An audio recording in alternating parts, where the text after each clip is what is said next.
E6. Sound mind, sound body. 365 days.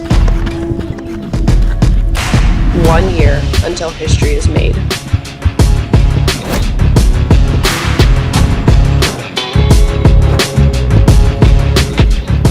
A lifetime of preparation that will lead us to the ultimate test.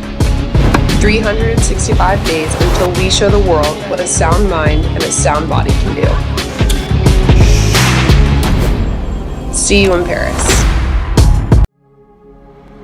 Stability never felt better. The first 5 miles, you're just getting warmed up. From downtown to uptown, you'll take the scenic route. Tired legs? You'll feel fresh. From first steps to final strides. Steep hills, super steep hills, long runs, even longer runs. Whatever comes, you can run through it. With stability, cushioning, and more comfort than ever in every step. Because nothing feels better than the adaptive stability and premium comfort of the Gel Kayano 30 shoe.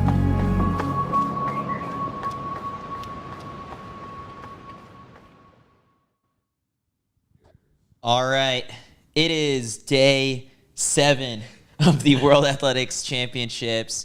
CITIUS MAG live here in Budapest with our daily show presented by ASICS, where we're sitting down and kicking it with athletes, coaches, any VIPs that we come across here in Budapest. It's been fantastic, and today's show is jam-packed with guests. We're going to have so much hardware coming through the doors, and I think we're starting off with a golden boy right now, Kyle. The sweetheart of British athletics. The only man to sit down with us after the Millrose games. And look at this, coming full circle. He told us that this is his time, and now he's here. Josh Kerr, 1,500-meter world champion. Man. Sounds pretty good. That sounds good. You finally slept last night? You didn't sleep at all the night after the race? No, so it was fun though, because obviously all the media stuff takes a bit of time, and so the hype almost kind of dies down a little bit. By the time I get out, I hadn't spoken to Danny or seen my fiance or anyone really. Finally got out, got to see a couple of people in British athletics, my assistant coach, straight into drug testing. So by the time I came out of the stadium, it was probably 4 hours later.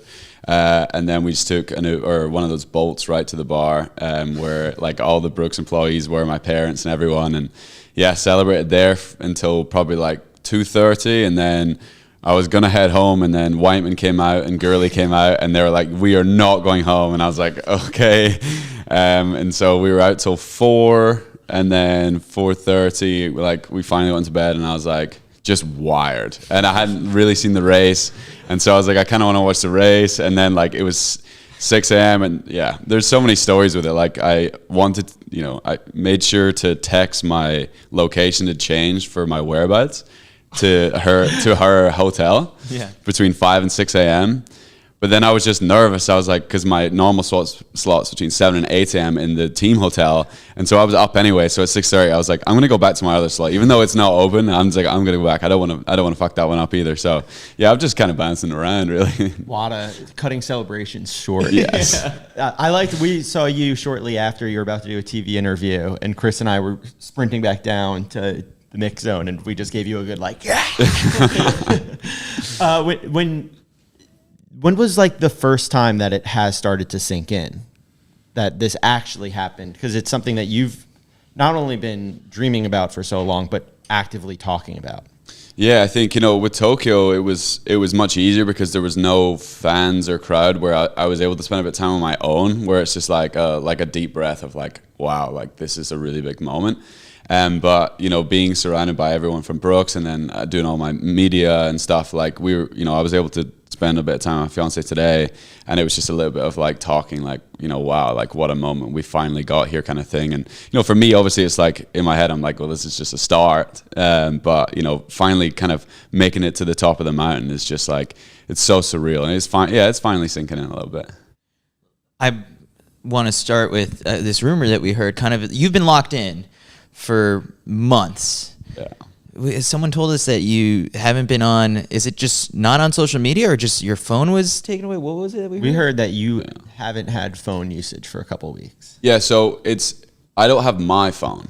So back in 2021, before the Olympics, I bought a second phone, which is good, solidly dodgy, you know, like when you walk into the T-Mobile store and I was like, can I get another phone? And she was like, oh, okay. Yeah. My drug deals. Yeah, exactly. Yeah. She was like, okay, so you giving me your, like, are you selling your other phone? I was like, no, I'm going to have two phones. She was like, why? I was like, do you have to ask why? Because I was like, I didn't want to tell her I was going to the Olympics either, because I was like, I didn't want that to be like a deal.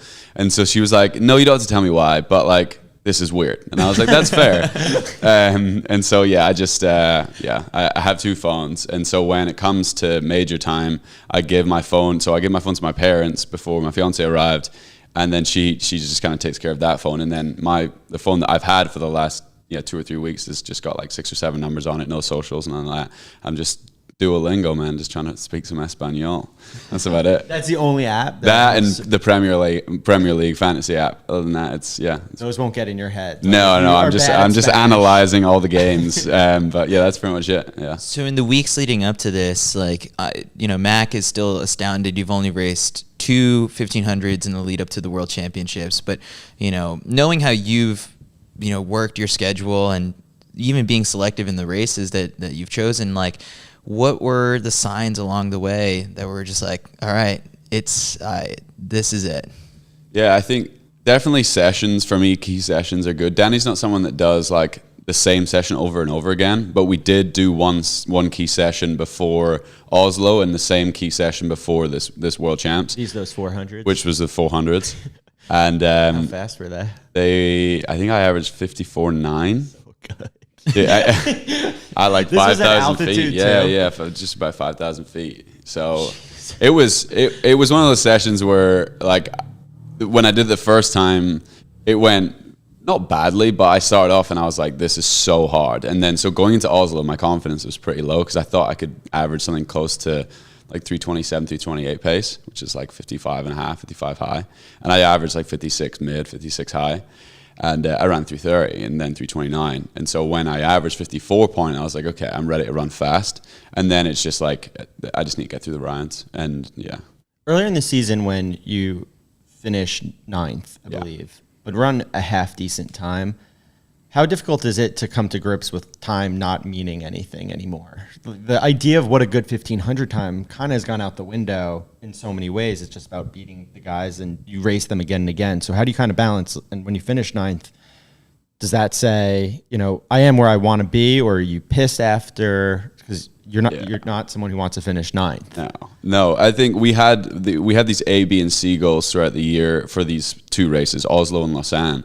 A goal was always to be first Brit, because if I wanted to do what I did, which is run the 800 trials, I had to show British athletics that I was fit, and I had to show that my head-to-heads were good against the British athletes. And so A goal was always to be first Brit. B goal was to be, as close to 330 as possible. And then C goal was obviously to go out and win and stuff like that. But I just didn't know if I was in shape to run as fast as those guys had run. But yeah, Danny sent me a screenshot of the text I sent him after Oslo. And I said, I need 2.5 seconds in 2 months. Can we do it? And he was like, yeah, I know exactly what we're doing. And so like, that's what it was. Like I was frustrated because you've seen, these moments in the Diamond Leagues, like they're huge moments, like American records, all the Australian records, all this stuff.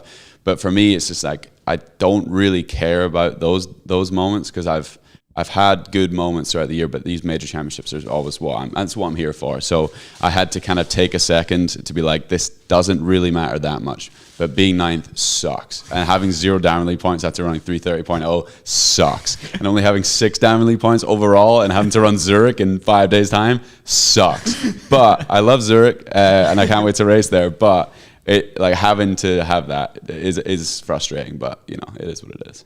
Have you ridden any scooters around Budapest yet? I haven't because my teammates did, and they got in trouble from our coach. Somewhere with this. Okay, so we were on the scooters on the way to the stadium or on the way back, and they go like 25, 26 kilometers an hour. Oh, okay, kilometers. But it feels like you're flying, and I said to Chris at one point, I was like, they ran faster than this in the 1500. Oh, really? Like the idea that you guys are now just running so quickly is there a calmness that comes about in championship racing when you just are like, well, it's going to be a fast race?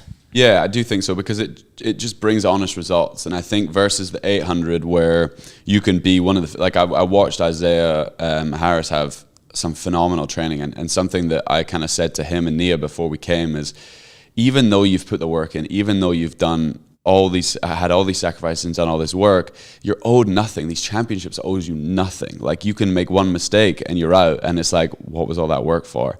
And so for me, it was just, the 1500 is so much more honest in the way of, like, the best runners finish in the top 3. They just do. And I think you really have to muck up tactically to not get through the rounds. But in the 800, it's a completely different story. Like, you could be in 143 shape and get knocked out in the first round, especially the way they've been running. How much do you credit, I guess, like in the training? Yet you're over the last couple of weeks focused on the 800 meter speed, and then like, people in the chat were just like, when we were kind of discussing this, we were like, well, that's part of the key, is that Whiteman and Kerr have this stronger 800 meter background than Jakob, and we countered with, well, no, Josh is a half marathoner, so he has the strength. And then you said you credit it to the 3K. So like, how do you, when you take all these pieces apart, what was kind of like the formula to get to the perfect strength and the perfect amount of speed to pull this off?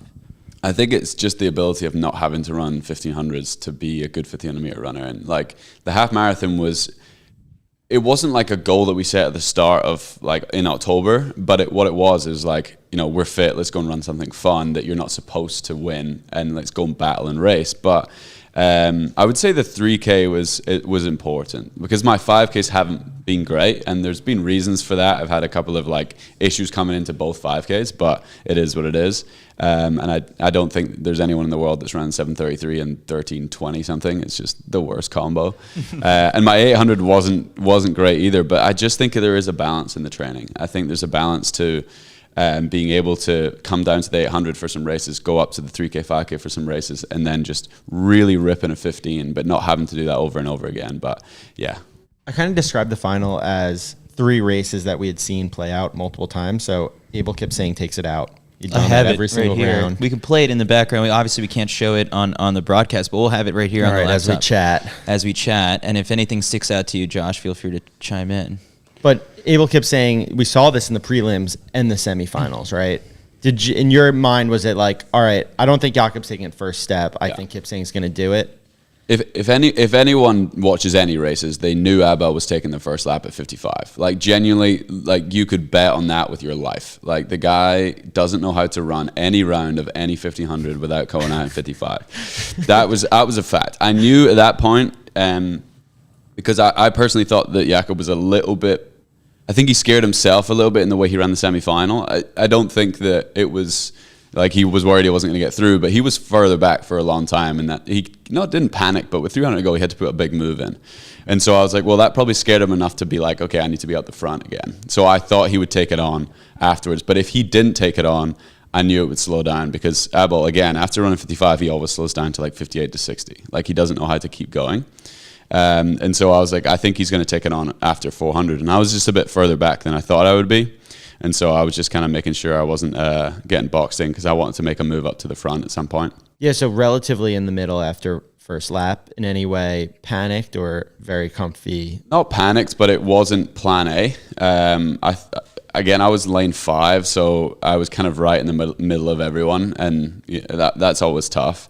And I knew I wanted to make a move from 600 to 700, because people don't normally make a move from 600 to 700, and it's when people are kind of starting to relax into this race, and it's the easiest time for me to move. Yeah, you do slide out there quite effortlessly. It was like, all right, Josh is deep, and then all of a sudden, in a blink of an eye, it seems like you're wide open. You use the straightaway to just slide up into position, and Jakob took over as expected, I would say. Again, something that we've seen him do many times is you're not going to lead necessarily from the first step, but to keep it honest, he takes over after able to. And he didn't put in a hard lap. Like, I don't know what this lap was, but yeah, 58.1. Like, you could feel it wasn't hard. Mm-hmm. And so I felt like something was off. I was like, there's no reason he should be up the front and not pushing a 56. Why take it if you're not going to do something good with it? And so I was like, okay, no one's sitting on him, and he needs to feel pressure.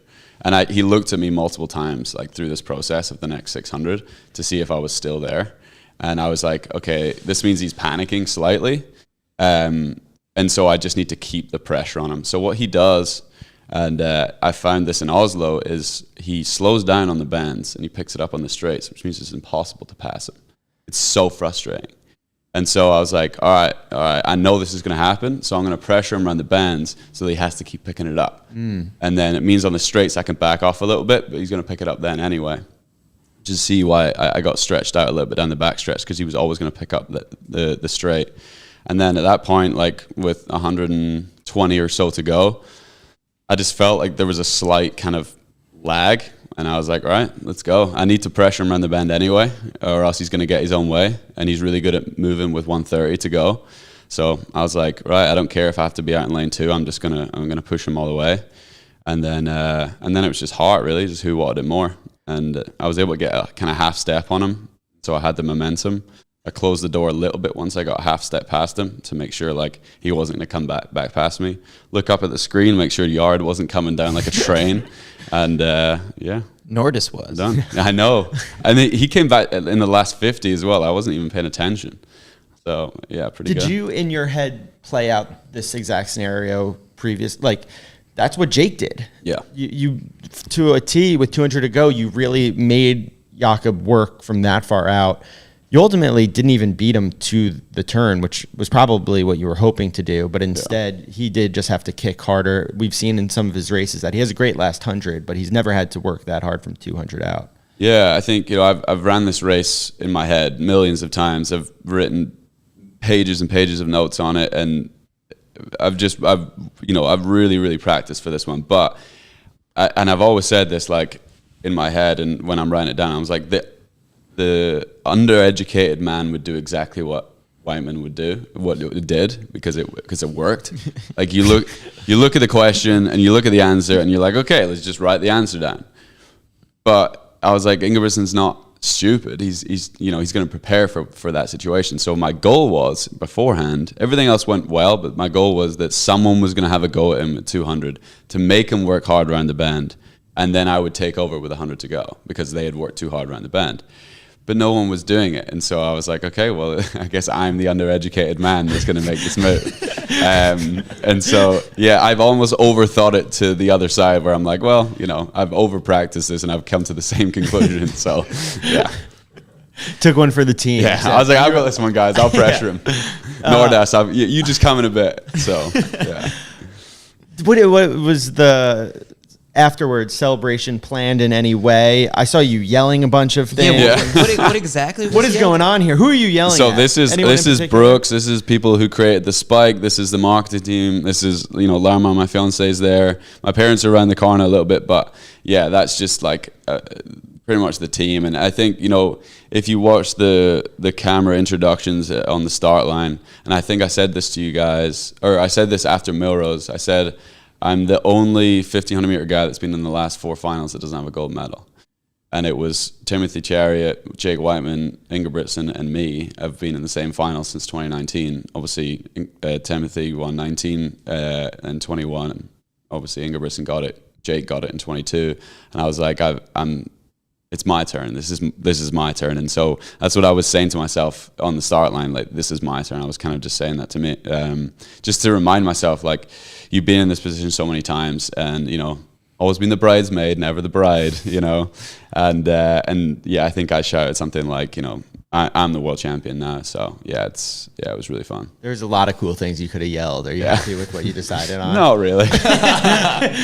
Now, like in the shower playing. Yeah. I really should have prepped for that. I'm the king. Yeah. Or like, yeah, someone was like, I own the goat or whatever it was. Like, I guess like people were trying their lip reading. And oh, really? Yeah. I could have said that to her. I don't really remember. Yeah, you said it somewhere else. Whatever someone said that thinks whatever I said was cool, we'll just put that in there. That's fine. How much of this is like from this point on is a blur? I mean, you can watch the videos now, but in that moment, adrenaline, everything takes over. Yeah, I think Steve Cram said it best yesterday when we were doing interviews together. He said to myself and Whiteman, he said, you can watch this race a million times. And he was like, I've watched my World Championship race a million times.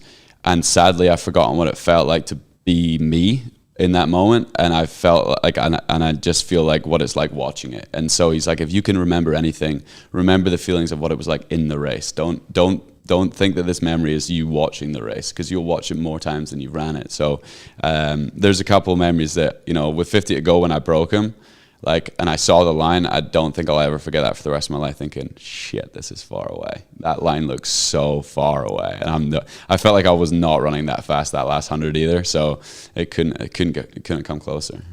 Who's the favorite for next year's Olympics? For the Olympics? 1500. You know, it's a great question. You know what the worst part is like, you know, again, I'm racing in like 6 days, and so, but no, I'm really excited about that, to be fair. I think we can run fast. You know, I ran most of that in lane 2 and ran through 29.3, so my PB's like over 2 years old now, and I'm looking to run a little bit faster. But it's just, if people can prepare the way they want to prepare and not get into the hype of like, you have to run all these diamond leagues and you have to run 328 before going, like, if they prep properly, then, you know, it'll be anyone's race. But if they keep going into the hype of like having to be a big name going in, then yeah, I would say I'm the favorite. So we stand in the interview area, and like, you know, all throughout the week, Jakob is going through, not really stopping for like the American media. So we really don't have an idea of like what his comments are. And so we haven't read every single Jakob interview to know if there ever was the like, congratulations to Josh, like he was the better man on the day. Obviously we, you know, find out afterwards that he was dealing with illness. And I kind of think about that, you know, you're an F1 fan, and after every race, the guys who finish second and third have to sit in that room with Max Verstappen, and it's annoying for them.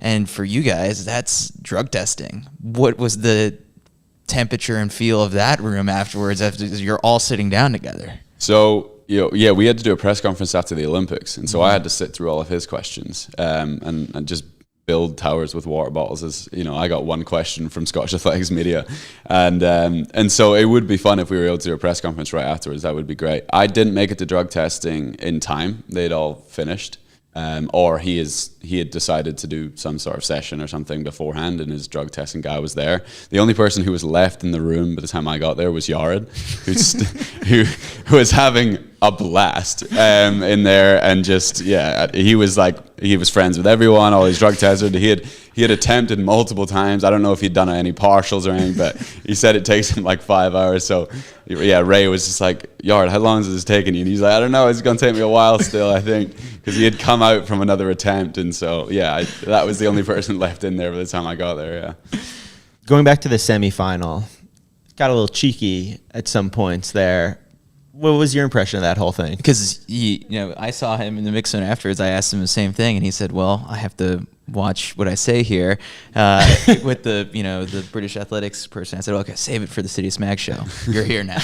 Yeah, I think, listen, I do think it comes from a place of insecurity. I do, because I think he panicked a little bit in the semifinal. He was able to get through to the front, and then at that point, he knew he was going to make it, and everything was fine.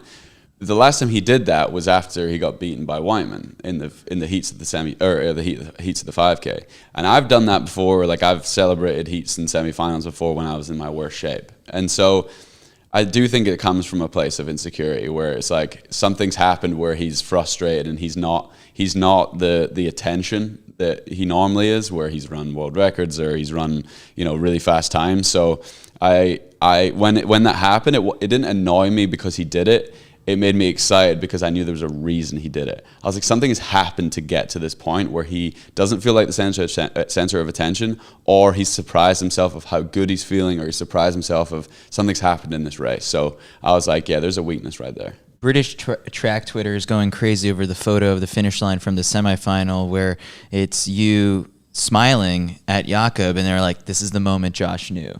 So I guess like you did identify something. Well, listen, he's ran 327.1, and if he front ran 327.1, I would have had a hard time winning. And so I needed, not luck, but I needed stuff to go my way. And so seeing something like that where it's like, I personally think something went wrong for him to do that. And I was like, okay, like, there's a chance. Yeah, there's something going wrong in the Ingebrigtsen camp here that I think, if he's claiming, obviously the sore throat stuff and all that, I mean, that might have been why. He's like, maybe he was feeling under the weather and he was like just excited to get through or whatever. But I was like, there's something going on. So Josh, I'm curious to know how much this is going to change you, because I know that you no longer are even willing to make your own meals. So at this point, moving forward, like what can we expect from the new diva that you will inevitably become? It's horrible. Yeah, I don't know. I think Danny's gonna have to be on top of that because I'm gonna be a nightmare. I think. Listen. I think Whiteman has done a really good job of, obviously he struggled this year with injury and stuff, but he's the same guy as he was before the World Championships. And I think this has been a massive dream of mine, and to be in this position where I can kind of have a pick of what races I want to do, and the money's not bad. Those things are exciting. You guys are getting paid? That stuff's not bad, but I'm just excited to keep going out and racing and keep proving. It's taken so long to get here, and it's like I'm not ready to come down the mountain. I'm ready to kind of be up there and look at the view and just keep working hard. So it's almost motivated me more to get ready versus the bronze in Tokyo. Obviously it wasn't a win, but it was some medal, and I was like, after that break where I put a couple of LBs on, I was like, that mountain looks so tall right now. Where did those LBs go? Oh, those LBs have gone. As soon as I stopped cooking those meals, they started shedding. People saw the photos of you and Jake and Neil at the bar, and everyone can screenshot it and say, all right, it was Jake, you, and then you're probably telling Neil you've got next, but it's like you're probably thinking like, no, Neil's not going to win. You're going to try and defend your title. What is that conversation like among the three of you? It's a massive respect for the work that it takes to get there, and I think Neil is. We've been rooming together for the last couple of weeks as well, and he's such a nice guy. And they don't normally put groups together that are on the same distance, but we get along so well that it works.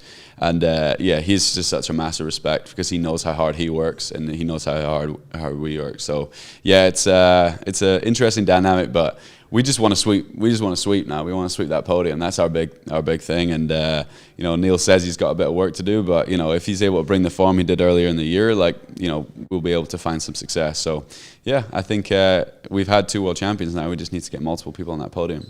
Glasgow. 1,500, 3K. What are we thinking? We're keeping that close to the chest. Keep it close to the chest. We'll see what happens. I think having a host, being able to host the World Championships is like. I didn't do the World Champs for the Olympics in 21. I don't know if it was on at that point, but I wasn't planning on doing it. And we'll see if it fits in the schedule. And I really hope it does.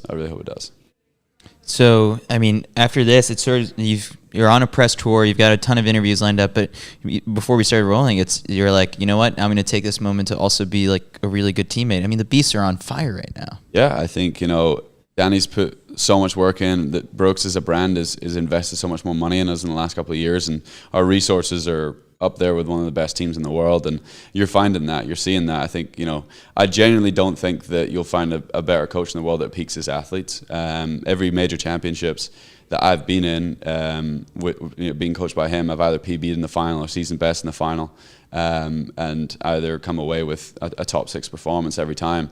And he just knows how to do that. He knows our bodies really well, and he's just such a great coach. So we've got Nia coming up today, and I'll make sure I'm there for her and warm up with her. And that's my priority now, is making sure that we find more success and hopefully some more medals. You're a big we guy. You keep saying like, we did this, we were doing this. Like, I do find that. Actually. Do you do that on purpose? Or I don't know. I actually sent a text to Jasmine. Like, it's Jasmine, right? So I was like, we're on our way, and I was like, I guess we are on our way. I should probably say that Lama's coming with me, but it's always like, I don't know. I'm always been a we guy. I think it's never just me. Like there's an army of people. Even the people that you saw in the stands there was like 20 odd people, and they're just like the tip of the iceberg of guys and girls that help us get in that position. So I think it's such a selfish way of speaking, just being like me, I, and all that stuff. But I enjoy the team aspect. Yeah. Well, throw us in the way. Yeah. We're in the we.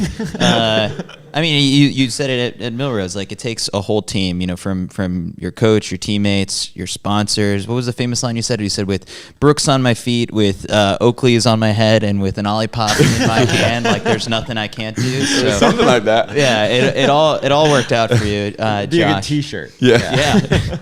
Josh, thanks so much for sitting down with us. You've got you didn't bring the gold medal because your medal ceremony is Yeah. still coming, but It's gonna be a frosty one, I think. yeah.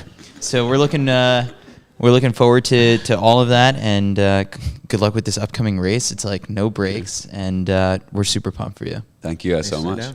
All right, and when we come back, we've got 110 hurdles champion Grant Holloway, and we're gonna bust out some wine with Grant. What time is it? E6. Sound mind, sound body. 365 days. 1 year until history is made.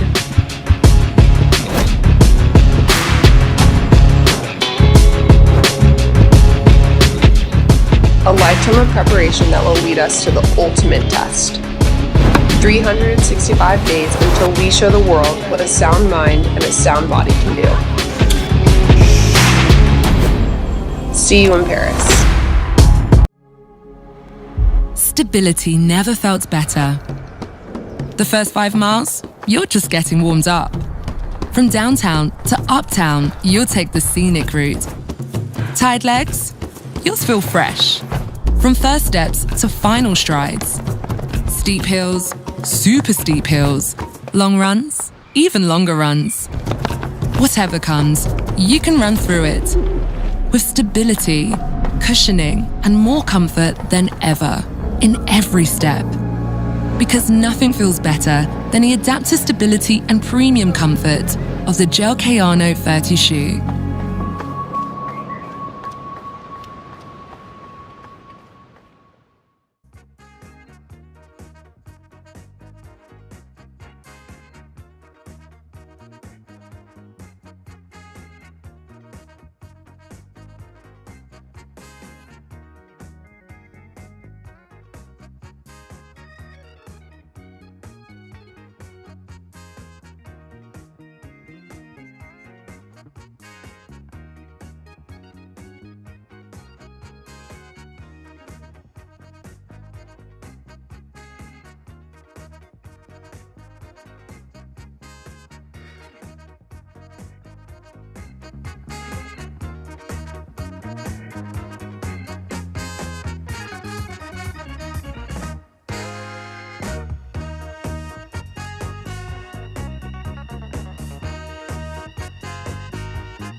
stability never felt better.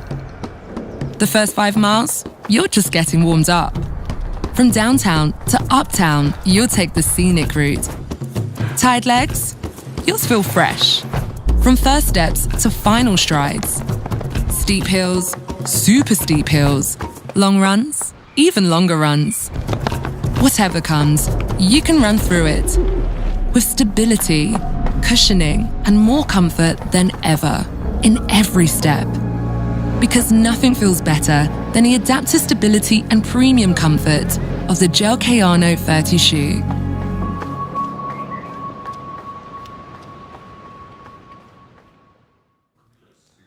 All right, and now we are joined by 3-time 110 hurdles champion Grant Holloway, who is the only guest who can hand each one of the hosts a gold medal to wear for the whole interview. And he's wearing Johnny Zhang. I got Johnny's accreditation, man. We Gucci. Everybody's happy over here. Everybody's happy. So Grant, you never leave the house without all of these, right? No. Yeah, I definitely do. Thanks to Adidas, we did some nice promo shots that I'm excited to see. I think everybody's going to actually like it when they release them out to the public. So thanks to them, I was able to carry all 3.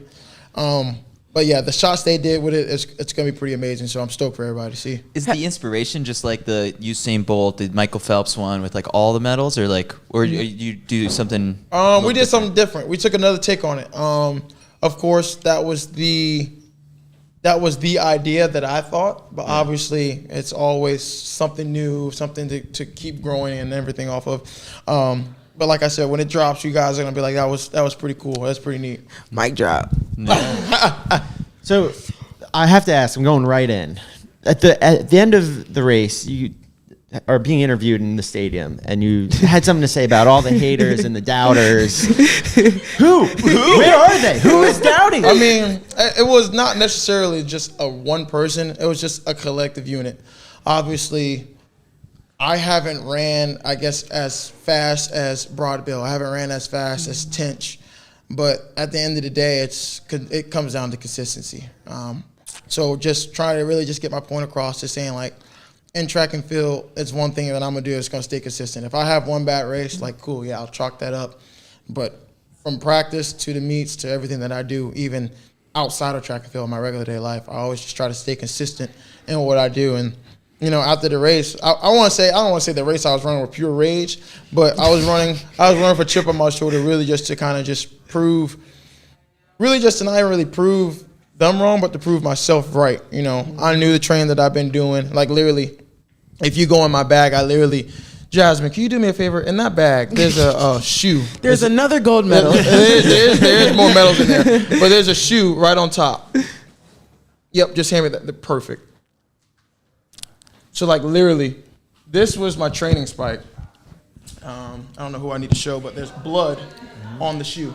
Like, literally, just to prove to myself that, you know, I've been working hard. Literally, blood, sweat, and tears goes into this sport. And, you know, just really just to show that the training and everything that I've done is just value to, you know, obviously the 3 medals. Yeah, I mean, so there's blood there. In the video that we put out with you, you know, ahead of USA's, you know, Bobo shot it, and you know, it was a track session where you threw up, and you were just said, like, I never throw up. This year in particular, how hard are you going in practice, and like, what is the mission just always like defend the title? The mission's always defend. I mean, I take time to really kind of step back from track and field. Obviously, I'm growing up. I'm starting to get a little bit more mature in everything that I do. So, like, I'm trying not to think about track 24/7. But obviously, track's in the back of my mind.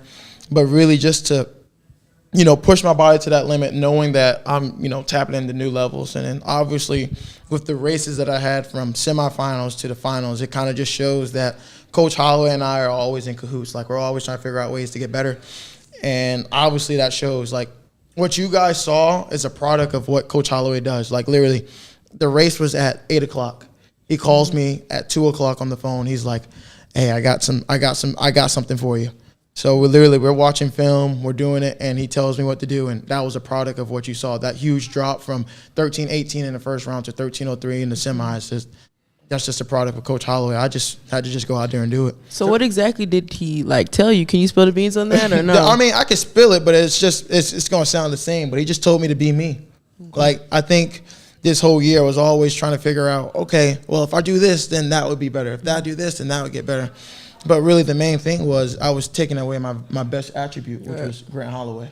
And he was just saying, I want you to be Grant Holloway, and I want you to stay disciplined in the later halves. And obviously, from 13:03, another sub-13 performance. Mm-hmm. I'm at 6 now. The record is 12, so I'm halfway there. But, it's obviously it's a marathon, not a sprint. Right. So the irony, I said that. So a lot of things that we're talking about is consistency. I mean, you got 3 gold medals, running sub 13 a bajillion zillion times. But I mean, it's one thing to do it once, but to do it again, I think that's the harder part because there's a lot of pressure on you. You need to think about what you did the first time, or maybe you need to change something in order to get back to where you were. So what are 3 things that you changed this year to make sure that this was not just 2 gold medals, but a 3rd one? Really, I didn't really change too much, honestly. Coach Holloway has the blueprint. All I have to do is just follow it. We did the same training like we always do. I was strong in the weight room like I always am. More so was just honing in on who I am. I'm very nonchalant, lucky-go guy. So I really just took time really just to step away from track and field. I think that's why I had such a great season is because I took time away from track and field. It wasn't just track. But I stayed consistent in everything that I did. So, if I was, let's just say, for example, I was 15 seconds at practice on Monday. Yep. Okay, I'm going to stay 15 seconds for the whole week. And then over a course of time, then I'll be 14.9. And then I'll be 14.8. And then it'll slowly just, you do that consistent work over a body of time. Yep. And that's why you're able to grow and make things better. So you mentioned Coach Holloway, and we have all these medals. This year, something that they decided to start doing is giving coaches medals too. Wait, that's so sweet. I guess, what is your impression of that? And then how long until he's got more medals than you? I mean, he's at 36. Okay, but now physical. Now he's going to have physical medals. Physical. I want to say this is either his first or his second one, but he always said they used to give him some bullshit like plastic replica of it. So I don't know exactly. Hey, watch it. Shouts out to Oregon. But he said he used to get some plastic replica, but honestly, for that to be in the world championship, I guess budget, I think it's an amazing thing because you think as much as we're out there on the track sweating and doing everything, the coaches and the family members are up late night trying to figure out, all right, how can we get from 13.1 to 13 flat? How can we get from 13 flat to 12.9? Okay, we're at 12.9. How can we stay consistent at 12.9 so we can drop to 12.8? Okay, we're here at 12.8. What do we need to do just to get that 1% to get to 12.79? You know what I mean? It's just small things like that. He's always constantly in the lab. So for them to really have that I guess, like you said, that I'm trying to figure out a good word. That blood, sweat, and tears that we have it's an amazing feeling. Now, would you ever share a gold medal, something that we've seen at these championships we saw in Tokyo? Let's say you guys came across the line, same thing. They're like, here, everything. Hey, you want to split it? Or you want to do it again? No, I'll split it. At that, especially if it's in Tokyo. Look, I'm always the guy to be even kill and be safe. Even if I'm at the casino, if I'm up 800, look, I'm getting ready to get up out of the casino real quick. But then it was so because I just felt like that was such an interesting conversation because I'm just like, Here we go. Wait, we got a bottle girl. Wait a minute. Brought in the wine, guys. Oh my God. We got it in for you. It's You didn't open it?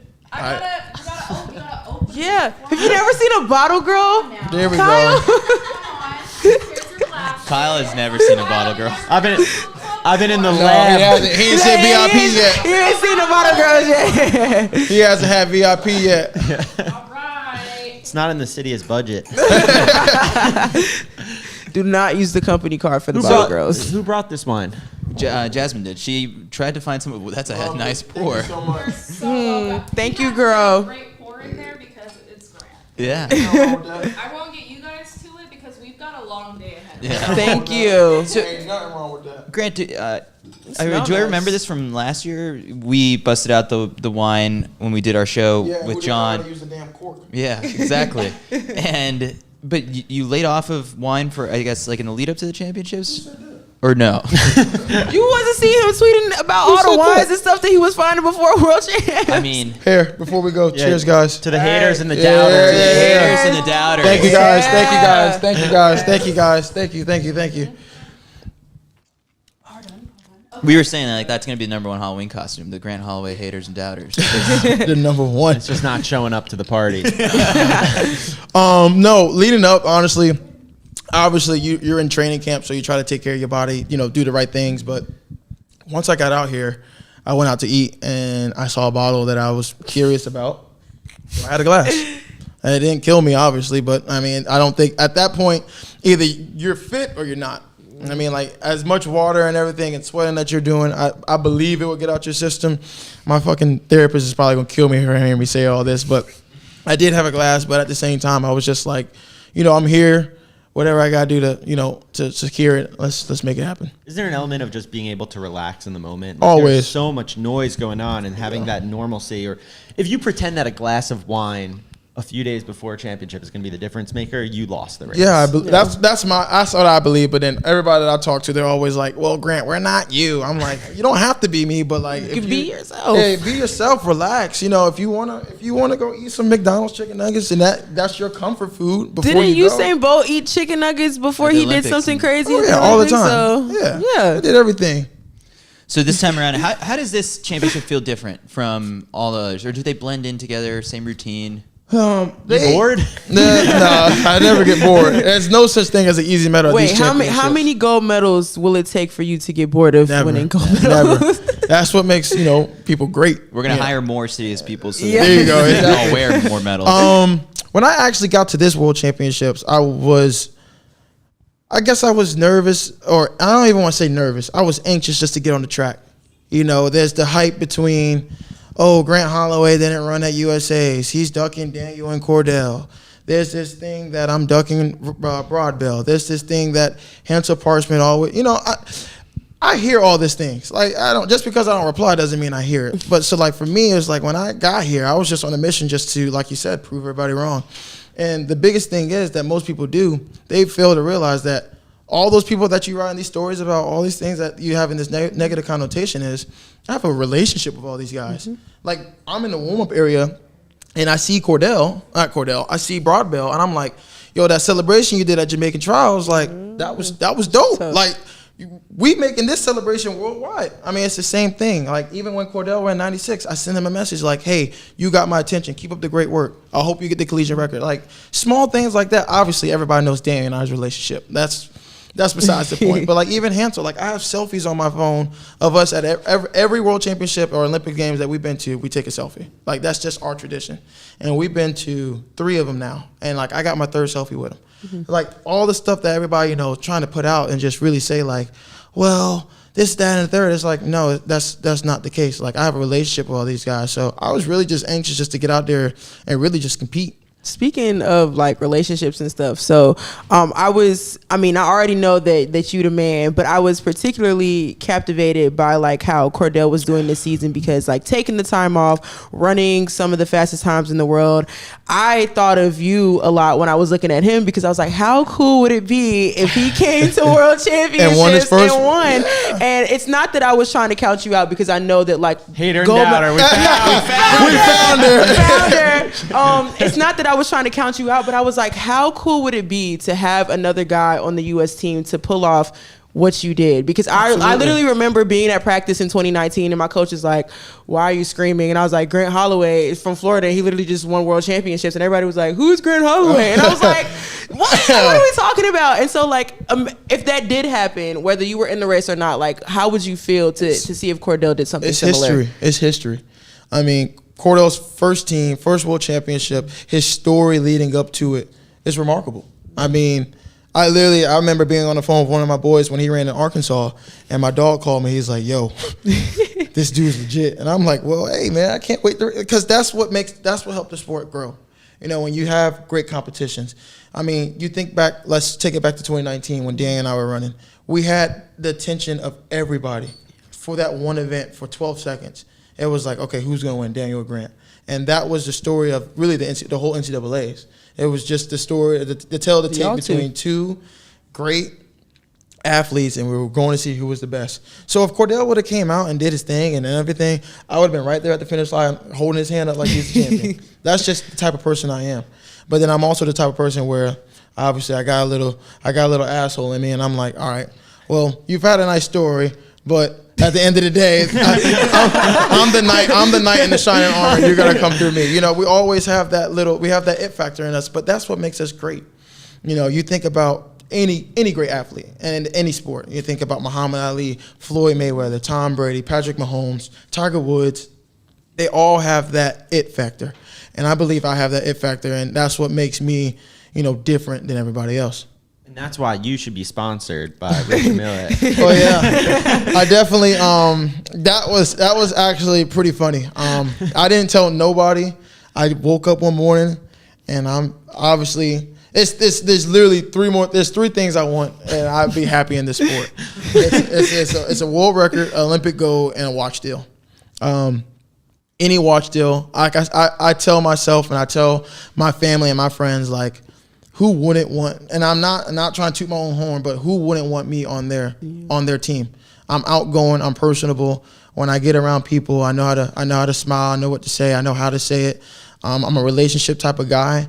And I'm always just curiously really just trying to build, you know, my relationship, you know. So I went out on a limb, woke up that morning, was like, all right, let's look at all the watches in track and field, okay? So you got Omega, you got Richard Mille, you got some people wearing Seikos. I forgot Sidney McLaughlin's brand. Sidney McLaughlin's a Thing Moves brand. But, you know, you look at it, and I'm like, okay, Richard Mille's clearly on their way out between Johan and Wade Van Niekerk. So I'm like, all right. This is the perfect time to strike. Johan's not here. Wade is just had a beautiful baby boy, and he's on his way out of the sport. What's not to re-up with Grant Holloway? Here's the thing too. First off, you have great wrists. You could wear a variety of sizes. Here we go.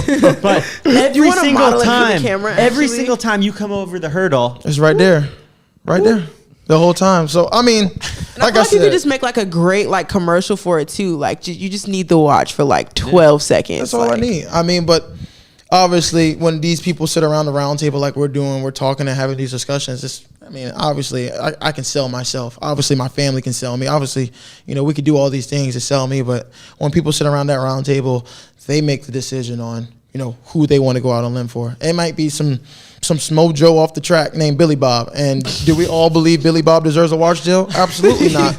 But the company and the brand believes that Billy Bob's going to be the next best thing. And, you know, you have to sit there and respect their decision. I mean, just last year, I was in talks with Seiko. And Seiko said, well, we want you to prove yourself. We want you to 3 gold medals isn't enough. We want you to win, or we want you to go out and win Oregon, and then we'll think about having you be a brand ambassador. So respectfully, I didn't even accept the deal. I just said no, because at that point I felt like I've proved myself, not just on the track but off the track. Got a strong following, and I've between Seiko and Nike, I don't know which one are kicking themselves in the head more.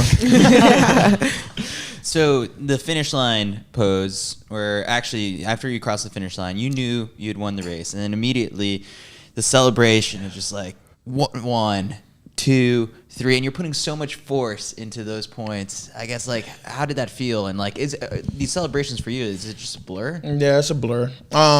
Everybody asked, they were like, did you think about it before you won? I was like, not at all. Like, when you come across the finish line, if you think about like your celebrations and what you're going to do before it happens, that's when you already lost the race. Yeah.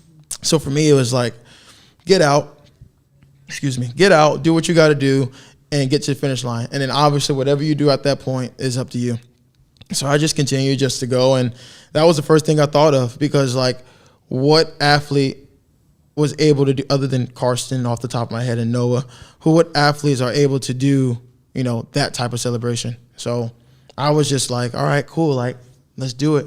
And soon I was come to find out that Kobe Bryant did it, Michael Jordan did it, and I thought it was pretty cool, because it's like, wow, I'm really in that category with some of the literally the greats that we think of in athletics, not just track and field. When we are talking about the doubters, I keep like going Caitlin. on this. My fault, y'all. The doubters and the haters, one that comes to mind is who's picking these relays?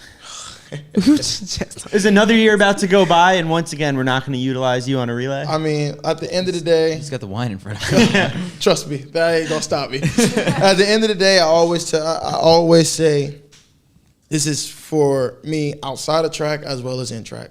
If I stay ready, I don't gotta get ready. Coach Holloway and I, we do tremendous speed work. We do my strength and conditioning coach, Matt Delancey. We do tremendous weight room work. So I know I'm ready. Now, obviously, at the end of the day, it's up between everybody in the USATF room to say, all right, we're going to put Grant first, second, third, or fourth leg. Cool. Whatever leg they want me, I'm going to give it my best ability. Now, do I think I'm the man cut out for the job? Absolutely. Do I think there's other people that's also cut out for the job? Absolutely. So my thing is, as long as Team USA wins, I can care less what happens. I'm the biggest team player for Team USA, and if they say, all right, Grant, here's your shot, at 110%, no pun intended, I'll make sure the job gets done. So who would be your dream team with yourself included? Oh, I mean, just keep it simple. I got Christian Coleman on popping it off. Good choice. I got Fred Curley, to myself, to Noah Lyles. Oh, man. I USATF, I'm just saying. Just keep it simple. Just in boardroom as the watch people. Just keep it simple. You don't have to overthink it. It's nothing really to overthink. But obviously, we have a tremendous field for the Team USA 4x1 and even 4x4. I think we have another chance to go. Can we back get out. you on there too? I'm not fit. I'm not too fit for 4x4 for right now. What was all that get ready, stay ready? Yeah, and look, I told the team, I said, look, if y'all good with 44, I'm good with 44. So look, I can give y'all 44, but y'all not gonna get 43, Grant. Like I gotta consistently run in and get into it. But I think we have a good chance to definitely sweep both again. I think with what's going on at this championships in particular for Team USA, I think we have another chance to make history. Something that's interesting thinking about your career and the place that this championships is. Look, 2022, we're in Eugene. That just feels like home, right? Yeah. 2021, it's, an empty stadium. There's no 2020. 2019, I don't know how you would say Doha was Empty. Comparatively. Empty. How cool is it being here in Budapest with these fans? Yeah, I mean, it's definitely dope. But when you travel the world and you're running in these diamond leagues and these gold tier meets, that gets you ready for this. Mm-hmm. My last track meet before I got here was London Diamond League, and we had 60,000 people in the stands. So I don't know if that's not a warm-up, literally, if that's not a warm-up for what we just witnessed in there, I don't know what would get you ready. But I'll always say, practice gets you ready for the meets get you ready for championships. And obviously, from running in those track meets with fans, rather if it was 5,000 fans or rather if it was 55,000 fans, it got me ready, obviously, for this meet. I feel like we need a Grant Holloway doll because I feel like you have certain things that you're like, I always say this. That you pull on the cord. It's one of his catchphrases that he uses. I'm a three-time world champion.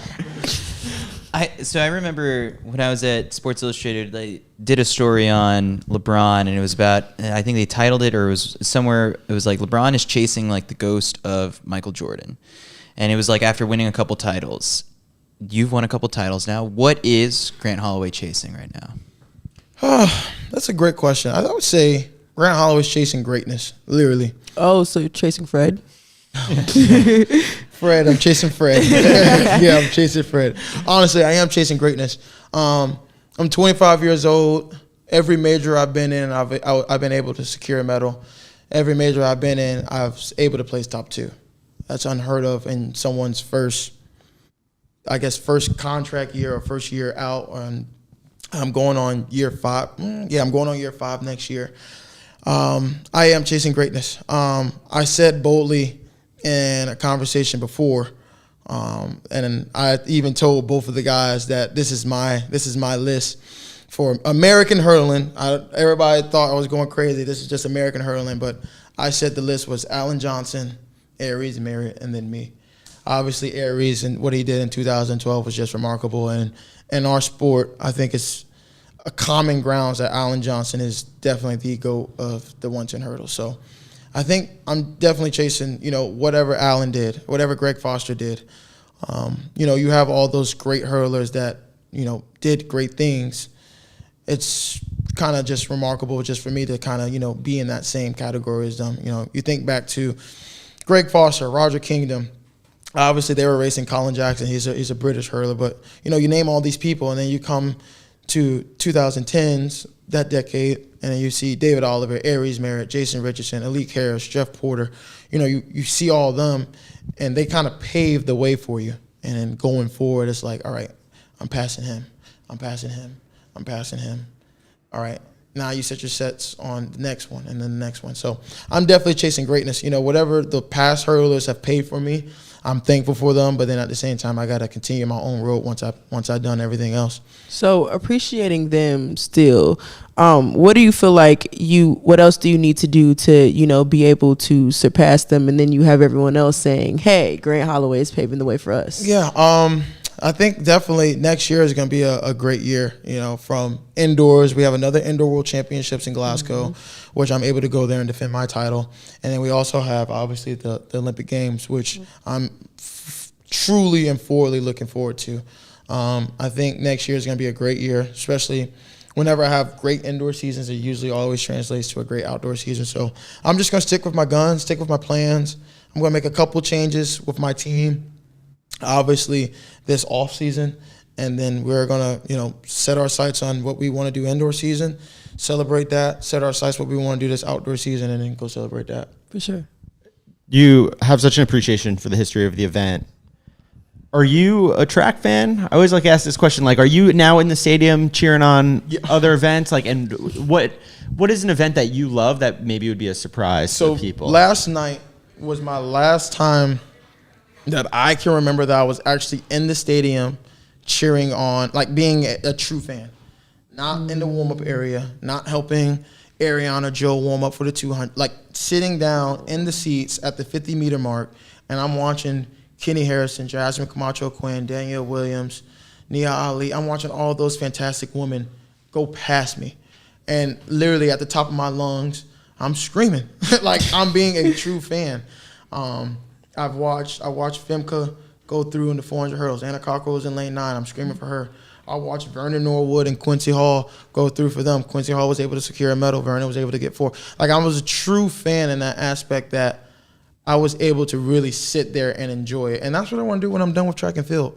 Like, everybody's doing to help the sport grow is good. But for me, when I'm done with the sport, I'm truly going to be done. Like, I don't want to. Damn, I thought that was going a different route. No. Come on, CITIUS MAG. I mean, I would love to help out. I love to help out. I would love to help out, but I truly do want to be done. Like, I want to be able to enjoy it. I want to be able to go to a track meet, sit wherever I want to sit, and just watch. Like, I don't want to help coach or be in a warm-up area. Like, I want to truly sit down and just be a fan. It's like that Thanos scene where he just like snapped half the universe away and he just sat down and he's like, great, I just killed everybody. Nice job. He said, I can rest now. I can rest now. It's interesting hanging out in the stadium and just seeing athletes, walking around. Normal people. How often are you getting stopped last night? I was wearing all USA gear, so that was partially my fault. But, I mean, of course, you see a couple people that know you and appreciate you and say good job, so I stopped for them. But, I mean, last night, me and Timberia sat next to each other. We're just genuinely just watching track. Timberia, Josh Glass, all of us just sitting down, just watching track. And, that feeling last night was so cool. Like, I never get to have that.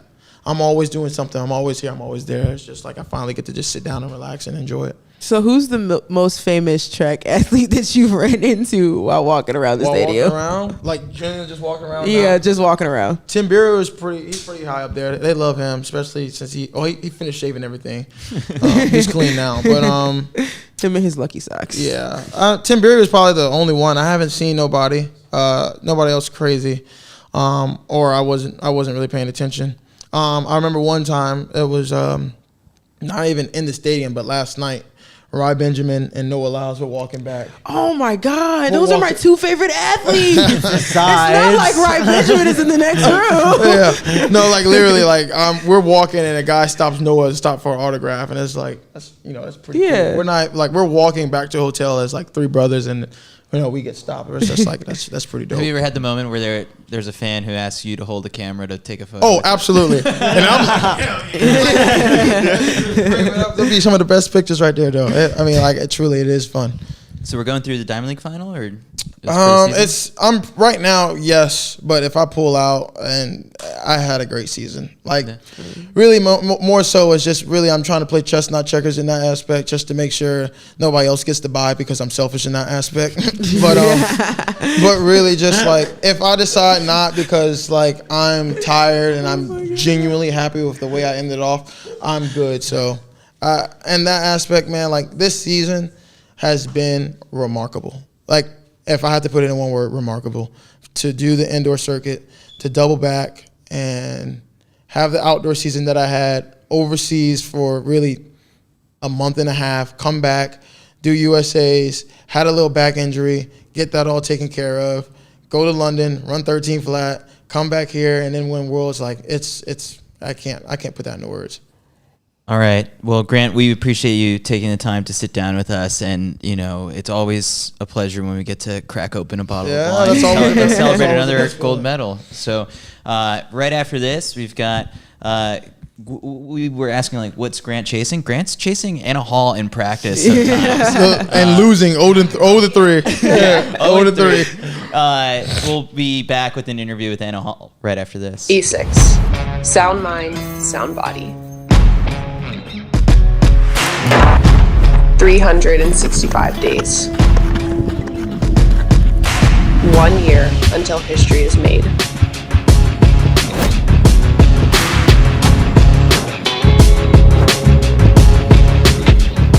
A lifetime of preparation that will lead us to the ultimate test.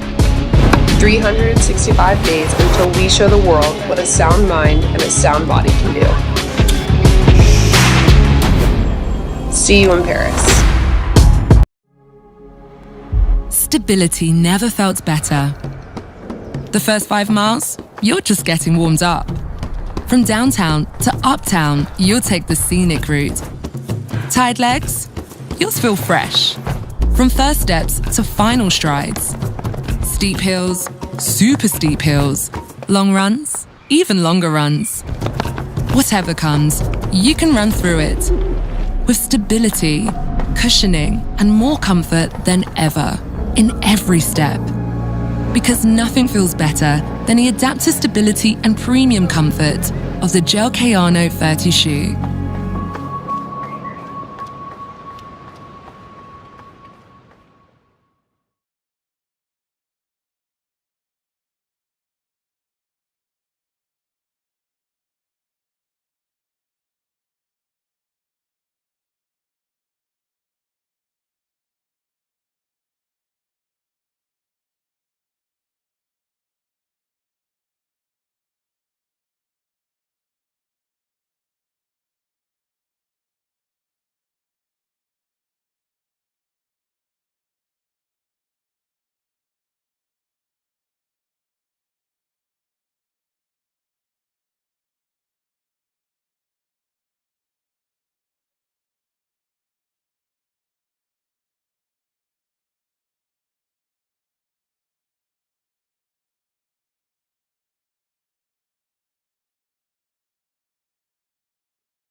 And we're back, CITIUS MAG Live.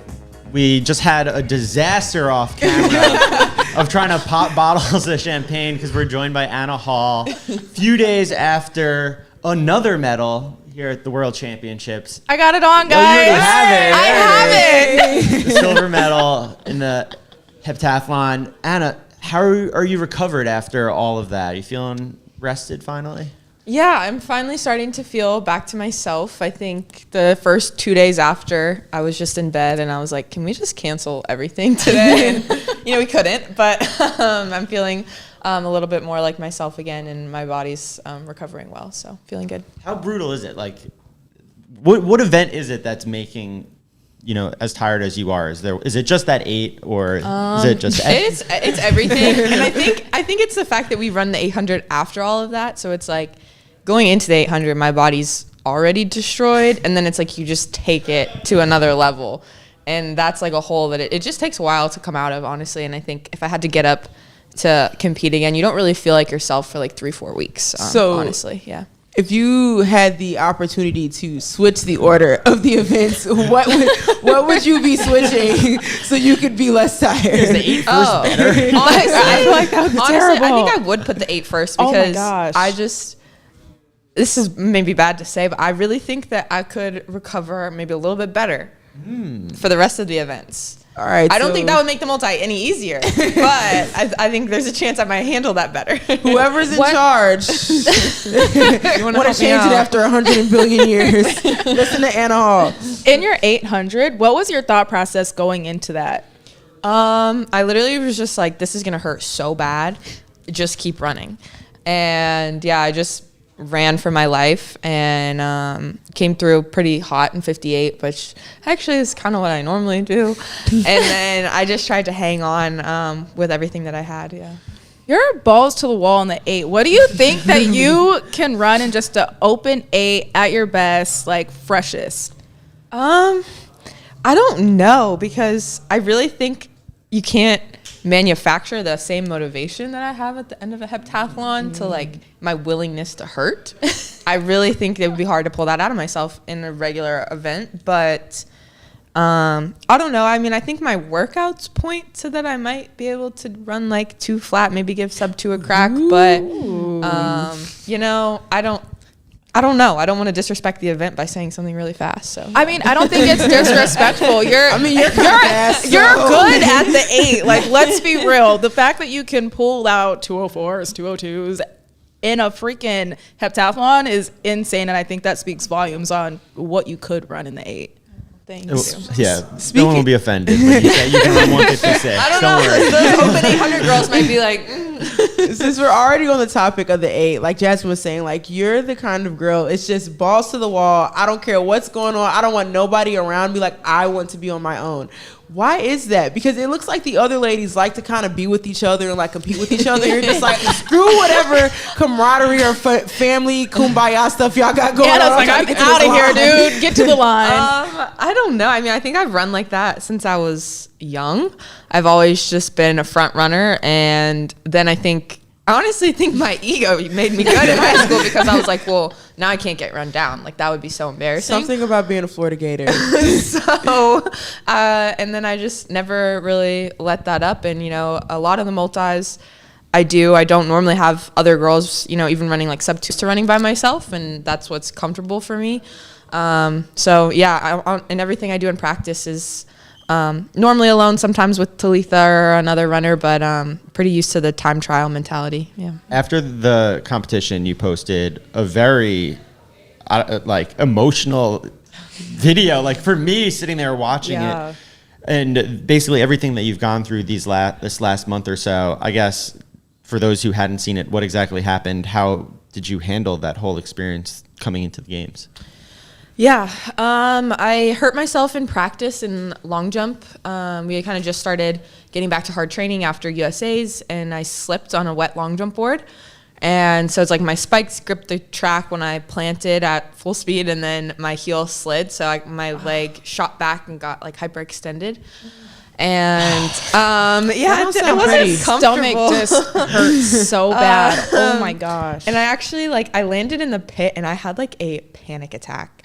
Grant was there and I think he was like opposite side of the track and was like, I'm scared to even go over there because I was just like freaking out. I was like, please God, like no, like not right now. Like, and then everyone was like, does it hurt? And I was like, no, I'm just really scared. And I was crying and all the trainers came over and it was so stressful. And honestly, in that moment, I was like, well, my season's over.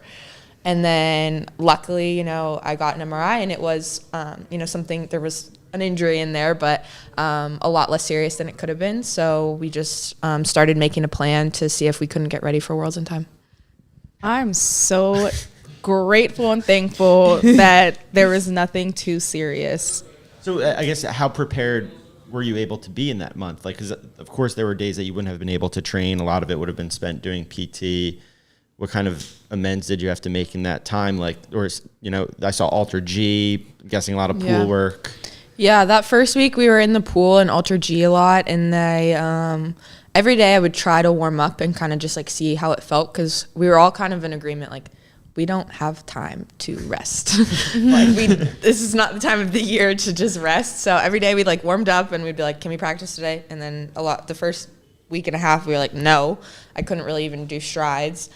So then we just swam, I lifted, just tried to stay fit and then work on small technical things that we could. And so I ended up getting to throw shot put a lot more, which I think came out in my PR. Because the way that I was throwing at the beginning, I wouldn't really put my left leg down well, but I kind of learned how to use the right side of my body a little bit better. And then once my left leg came somewhat back, that helped. But took a long time away from the jumps. Javelin was very, very painful. So yeah, it was pretty tough, especially trying to figure out how to long jump again, because I got on the runway the first day just to do run throughs and I was like, I'm terrified. So yeah, just kind of a rush to overcome that. I know there had to be a lot of emotions with that because like you were saying, like you and your team were like, there's no time. So like, was there any part of you and, your amazing community that was a little worried about like how the outcome of Worlds would turn out? Because we already know like you're the Anna Hall, you were definitely already in medal contention before you got out here. There was obviously some shifts with like who your competition would be because Nafi also had to drop out, I believe, because of an injury. So were any of you guys worried, or did you know that you guys could make it through this month and come back with a medal? I think we were all worried and just kind of tried not to talk about it. Just avoid it. I was like, I'm not going to give it like attention, but I would talk, and my coaches, they were just so calm, and they were like, no, like you can still do this, like you can still score 7,000 points. And so in my mind, I was like, I don't care who shows up, we're going to figure out how to win. And then I kind of would ask Coach Welty after like, I was like a week and a half out from the meet, and I still hadn't high jumped like successfully at like made a single bar in practice. And I was like, are you not stressed? And she was just like, no, it's going to be fine. And I was like, I can tell that you're lying.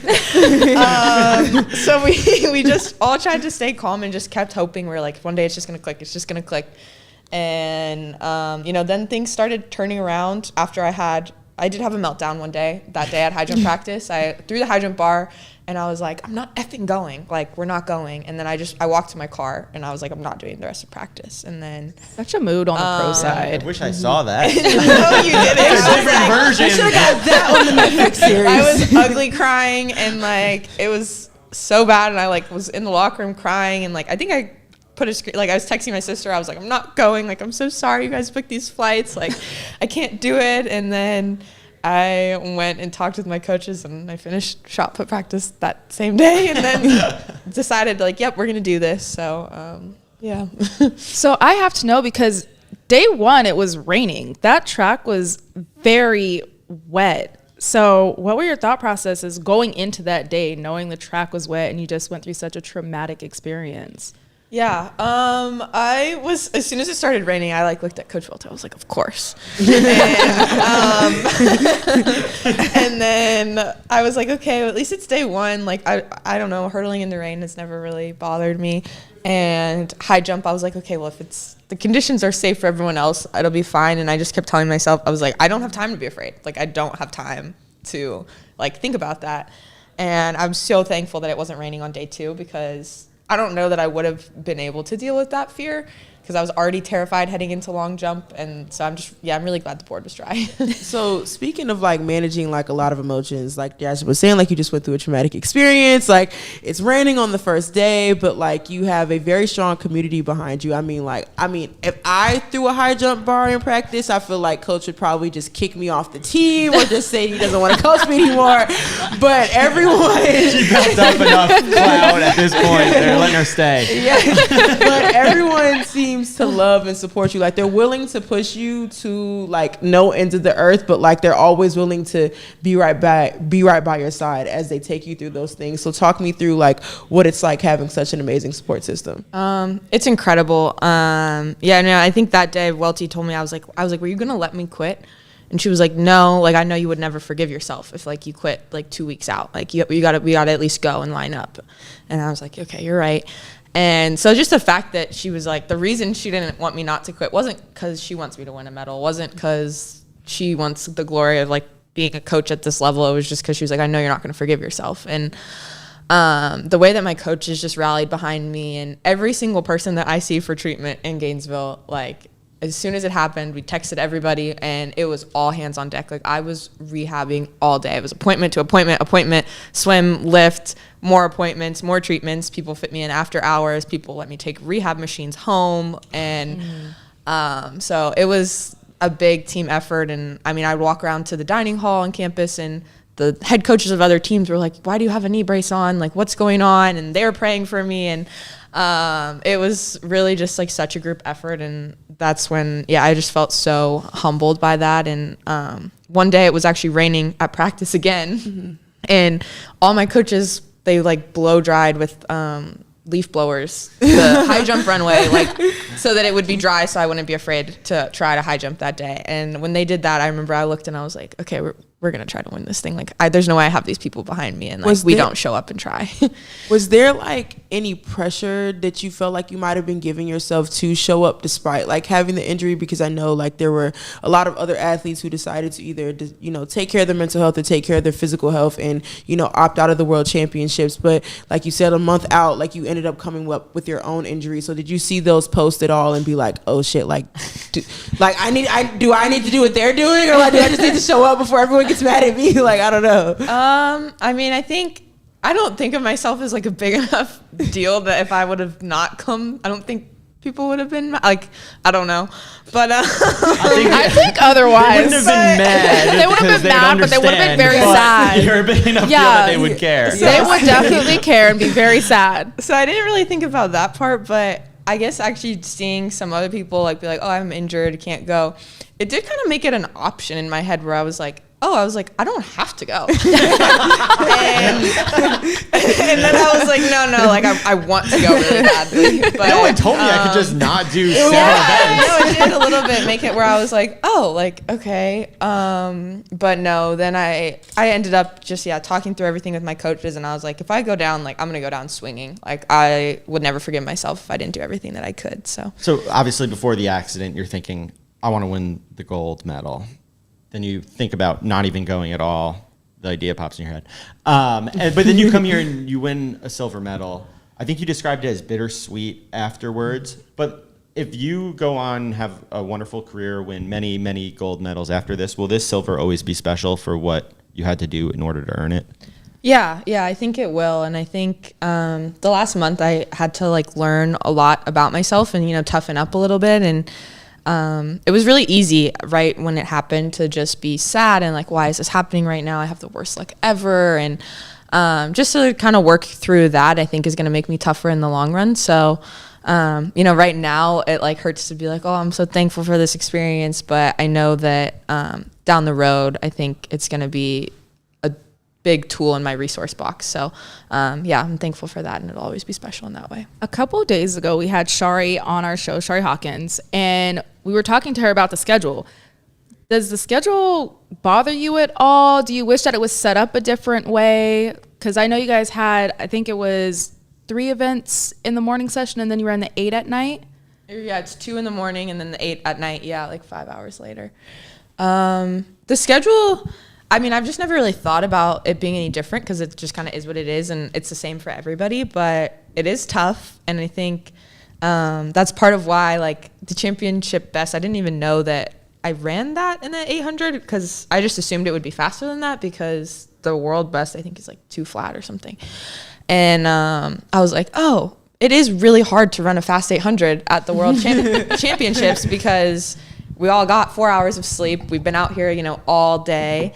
So yeah, the schedule is a little bit challenging, but I think it's just kind of part of it. And I mean, if they changed it, I'm sure all of us would be like, yay, more sleep. But I don't know, it's the same for everybody, so it doesn't really bother me too much. Yeah. Speaking of Chari, she was when we were talking to her, she was essentially like Mother Goose is what Kyle was saying. Like, she was giving all these speeches, just like, we're gonna rally the troops. Yes, ma'am. Of course I want some. We're gonna rally the troops and we're all gonna finish this. We're gonna have a great time. So did you listen to any of Chari's speeches? And if so, which one was your favorite? I think my favorite one, I normally keep to myself down there, I'm not gonna lie.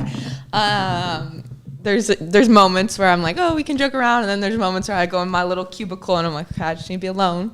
But before we went out on the track for the second heat of the 800, I think she was saying to everybody, she was like, well, at least, like, you know, the 800 is going to hurt really bad, but, like, we're all going to like, we're not going to die. Like, we're going to be alive. And one of the girls goes, are you sure? And I just, like, lost it. I was like, this is just so funny. So I think that was my favorite one because it just kind of encapsulates how we're all feeling of, like, okay, we're heading for, like, death and pain. But, yeah, there's nothing we can do about it. If you could swap out one event of the 7 and bring in a new event, what's the trade you're making? I mean, I would swap out javelin in a heartbeat. That one frustrates me so much.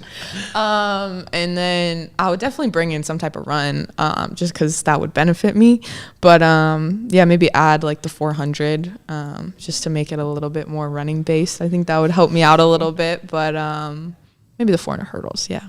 Yeah, Oh my gosh. gosh. That would make sense. Yeah. It makes sense, but like you just made it 20 times worse for everybody else. Well, you did the 400 hurdles. You ran 400. You competed a lot individually this year. Mm-hmm. What was your favorite experience of the bunch?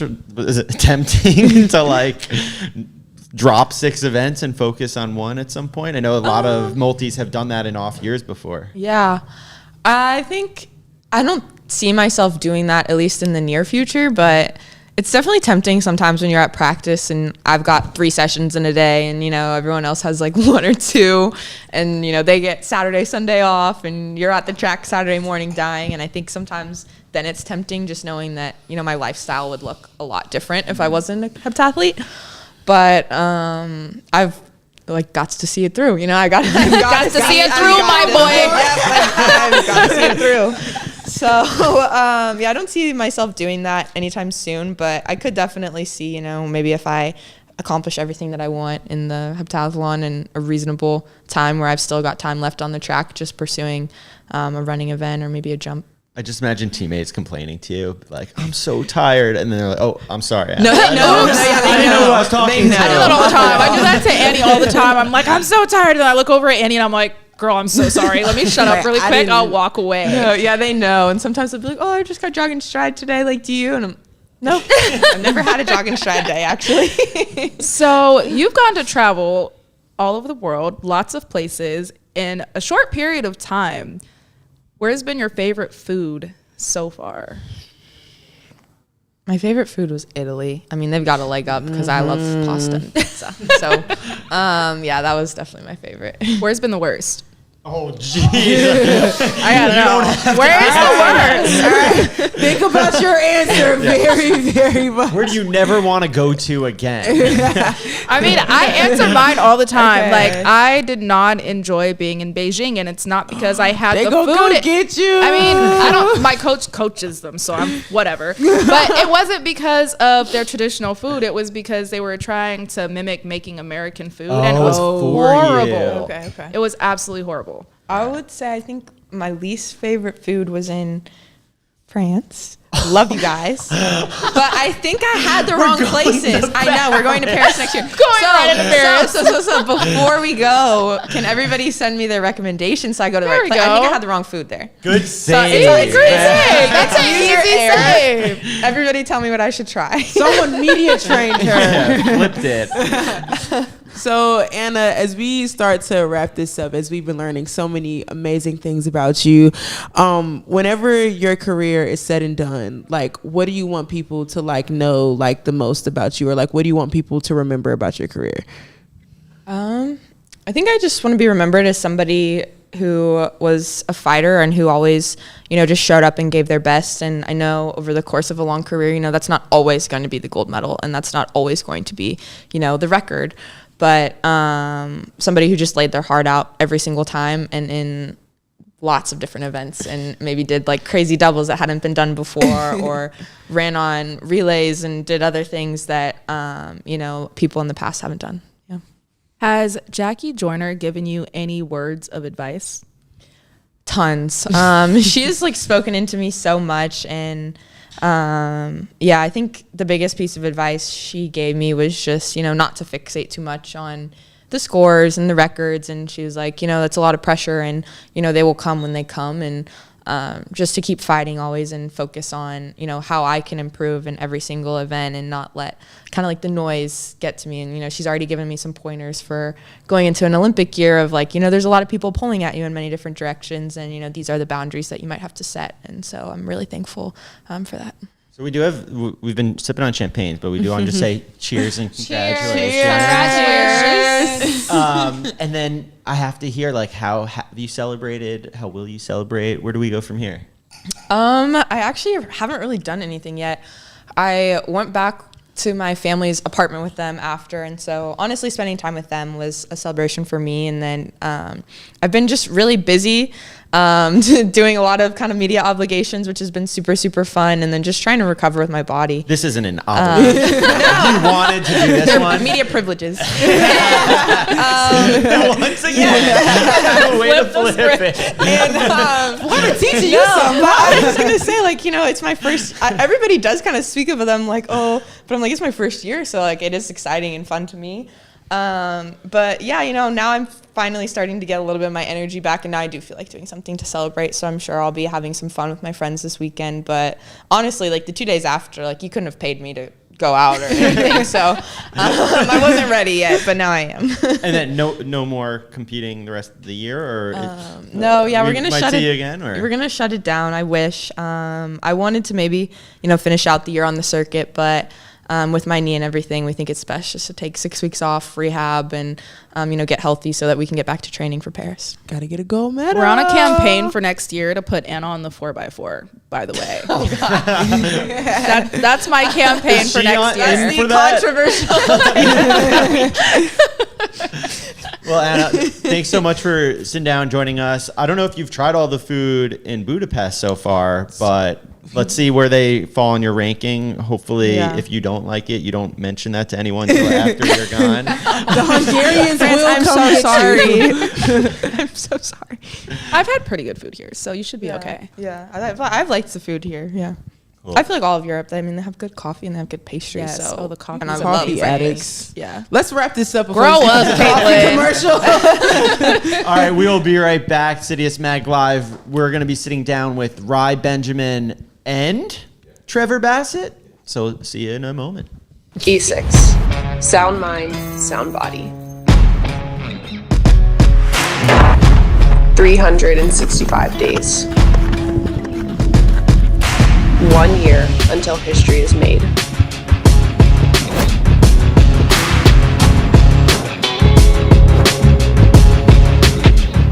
A lifetime of preparation that will lead us to the ultimate test.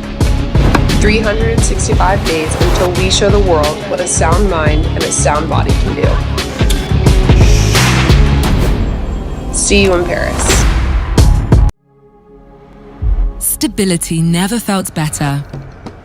The first 5 miles, you're just getting warmed up. From downtown to uptown, you'll take the scenic route. Tired legs? You'll feel fresh. From first steps to final strides. Steep hills, super steep hills, long runs, even longer runs. Whatever comes, you can run through it with stability, cushioning, and more comfort than ever in every step. Because nothing feels better than the adaptive stability and premium comfort of the Gel Kayano 30 shoe.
Stability never felt better. The first 5 miles, you're just getting warmed up. From downtown to uptown, you'll take the scenic route. Tired legs? You'll feel fresh. From first steps to final strides. Steep hills, super steep hills, long runs, even longer runs. Whatever comes, you can run through it with stability, cushioning, and more comfort than ever in every step. Because nothing feels better than the adaptive stability and premium comfort of the Gel Kayano 30 shoe.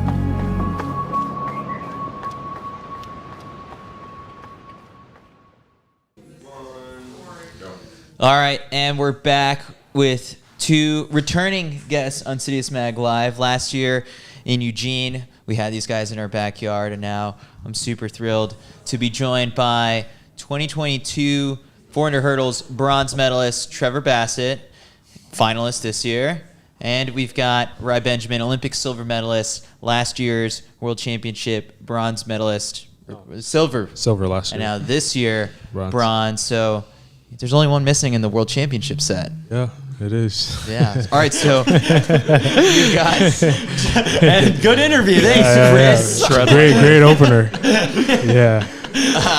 With, you had a day to process things. How are you feeling? Yeah, I'm good. Just, it sucks. Not kind of sucks, it sucks. But, that's the sport. You live by the sword, you die by the sword. And that's just kind of what happens in the sport. Not every day is going to be your day, and mine, unfortunately, was 2 days ago. Just kind of remembering how last year when you came by, you said that I'm getting so confused. Silver was shown brighter than the silver from last year's from the previous year's Tokyo Olympics. So this year, I guess it's your first bronze. How does that compare after the overall feelings, I guess?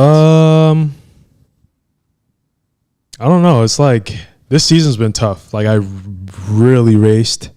The beginning half of the season, things were well, and then I got hurt, and just had to like go into survival mode, just trying to get to meets. Ended up running USAs and just having the same injury flare back up after USAs, and then having to address that coming into these championships as well too. And just I felt good, like I really felt good through the rounds, but Wednesday just didn't. I can't even explain it. I like literally can't explain it. Something I always appreciate. You two are two of the best at it. Like no matter what, you're gonna stop and talk to the media, and you'll give a full interview. You'll say everything that's on your mind. Sometimes you're working that out like very presently in the moment. Like, Trevor, you might not have even seen anyone else beforehand, and then you get to us, and then you're like, all right, break down the race, and you process those emotions. Is that just like the way that you're built? Is that a decision like, no, this is my job. I'm gonna be a professional and like have to do these, or I guess is it as tough as it seems? Or is it just nice that it's us? Yeah, you just give us interviews. I mean, you guys definitely help. I think part of it is it comes with the job, but also I feel like it's good to give that insight, win, lose, or draw. I have no problem if athletes don't do it, but it's really easy to give interviews in your best moments, and a lot of times you don't want to like to have an explanation. And sometimes, like Ryan said, there just is one, because I was the same way as him. I felt great warming up. It was the best I felt all year. Felt ready to go. And then, I don't know. Yeah, you just get in it, and it's just like, what the heck? Is a clock broken? Like, you know, like, I guess what's going on? That's what that was. Yeah. I mean, that's I think a good way to put it. Like, people care. Rye, I feel like you've spoken about this so much, about just like the business side of things. Yeah. It's not like everyone cares finally. Yeah. Like, especially the 400 hurdles, even the evolution, the last 5 years of the event. It is now a premier event. Trevor calls it the deepest in the sport. And you caught heat for that on Twitter. I caught. Yeah, what was that about? Instagram, I caught so much heat about it, because there were people in the comments being like, well, apparently Trevor doesn't pay attention to track and field outside his own event. What about this, that? And I didn't say clearly. There are arguments: women's 100 hurdles, men's high hurdles, women's 400, all men's hurdles shot events. put. Yeah. But like men's shot put also. There are other events out there, but I think when you look at it, 6 of the 8 finalists were in the top 20 in world history. You have CJ Allen and Wilfred Hoppio, who are also top 20 world history, didn't make the final. It's a really deep event, and even though I'm catching, where's the camera at? Even though I'm catching heat, I still think the men's 400 hurdles is the deepest event in track and field. Right. Trevor also said something a little controversial. He threw some shade. You said this was the best world champs that you'd ever been to or something. Oh, yeah. So I guess for you, how is this one compared to some of the other competitions you've been No, at? this one was great. I'm not even going to lie. Just with the people attending the meet has been super impressive, because it is not warm. I mean, it's not cold here.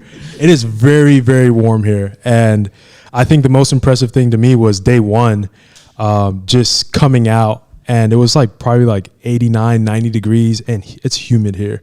And just seeing the kids in the stands with their shirts off, just like on the rail, like asking for a dap as we went out. And I was like, this is like true dedication, because I feel like anyone else, probably in the US, probably would have skipped the morning session and just went at night because it was cooler. But they were out there, man, like all day. But I think setup wise, like the stadium's beautiful, warm-up track is beautiful. I think they did a great job with all of that.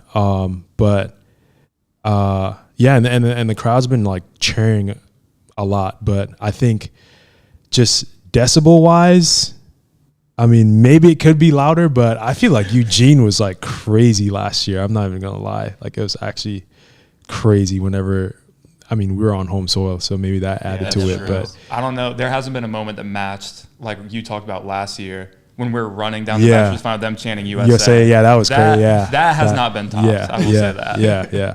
But something that's, and besides the cart crash, I mean, Yeah, I was like, but rough. that was rough. But How was your kart rides? Quiet. it was cool. I mean, they kind of drive a little crazy here in general in the streets. Like you'll be crossing the street and someone would like speed up, and it's just like, dang, dude, like I'm walking here, but yeah, it's funny.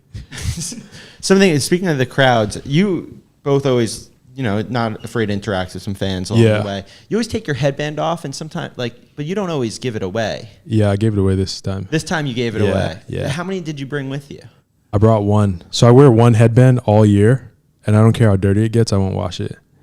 Really? Yeah. But then you gave it away after I gave it the away. final. Yeah. Okay, but what I see a lot of time is you take it off after a prelim immediately, and you hold it. Yeah. And it looks like you're getting ready to give it away. But I'm not. And you just tease these kids who are asking okay, for so it. at USA's, I gave away my headband in the semifinal round.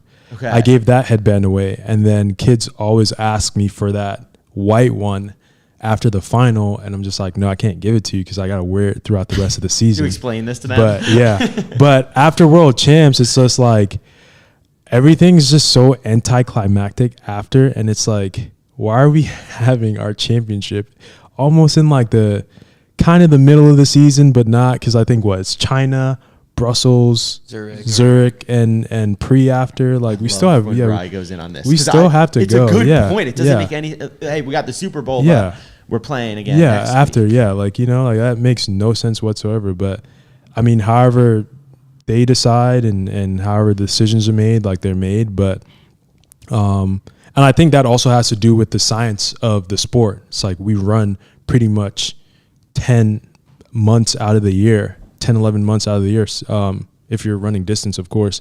And peaking cycles, it's like you're trained to peak June, and then you train to peak July, August.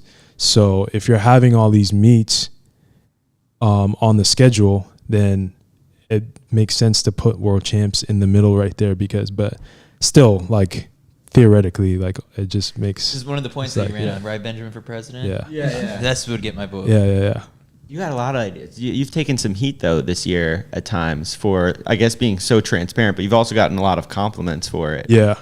Now you're off Twitter. Yeah, no, I'm off Twitter. Twitter's hell yeah. Twitter, they're just. I would love to sit down in a room and talk to some of these people, but you're on burners.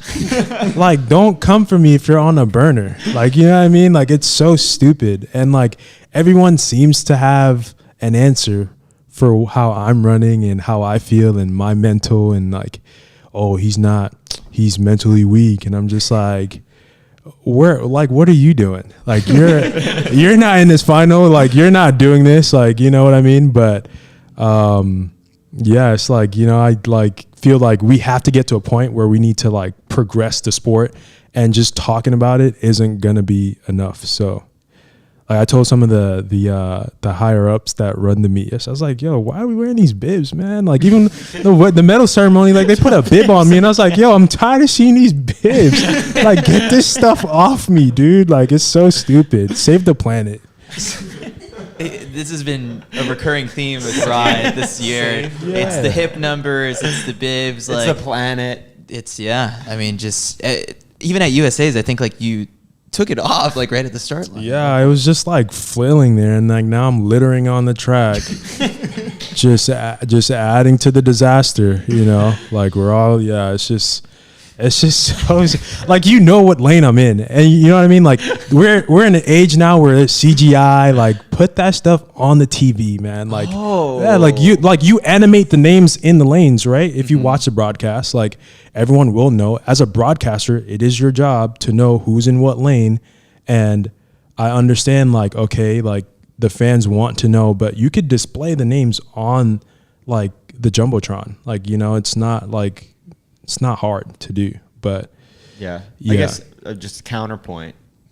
I don't necessarily disagree with you, just for the record, but the counterpoint is that like that's a sponsor, And every it's photo plastered now. everywhere in the stadium. Yeah. TDK is plastered like you cannot turn an inch in that stadium without seeing TDK. I don't even know what And no TDK knock to is. TDK. Like you guys are great. Thank you for sponsoring all the meets, but like you just don't need that in your face all the time.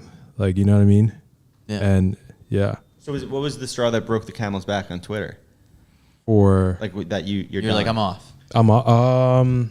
I'd say after USA's this year, it's like, you know, like I run. It's like I can't win. You know, like I run fast, and they're just like, he's not gonna do it. And then if I run slow, it's like, yeah, he's definitely not gonna do it. But still didn't do it. Still didn't get it done.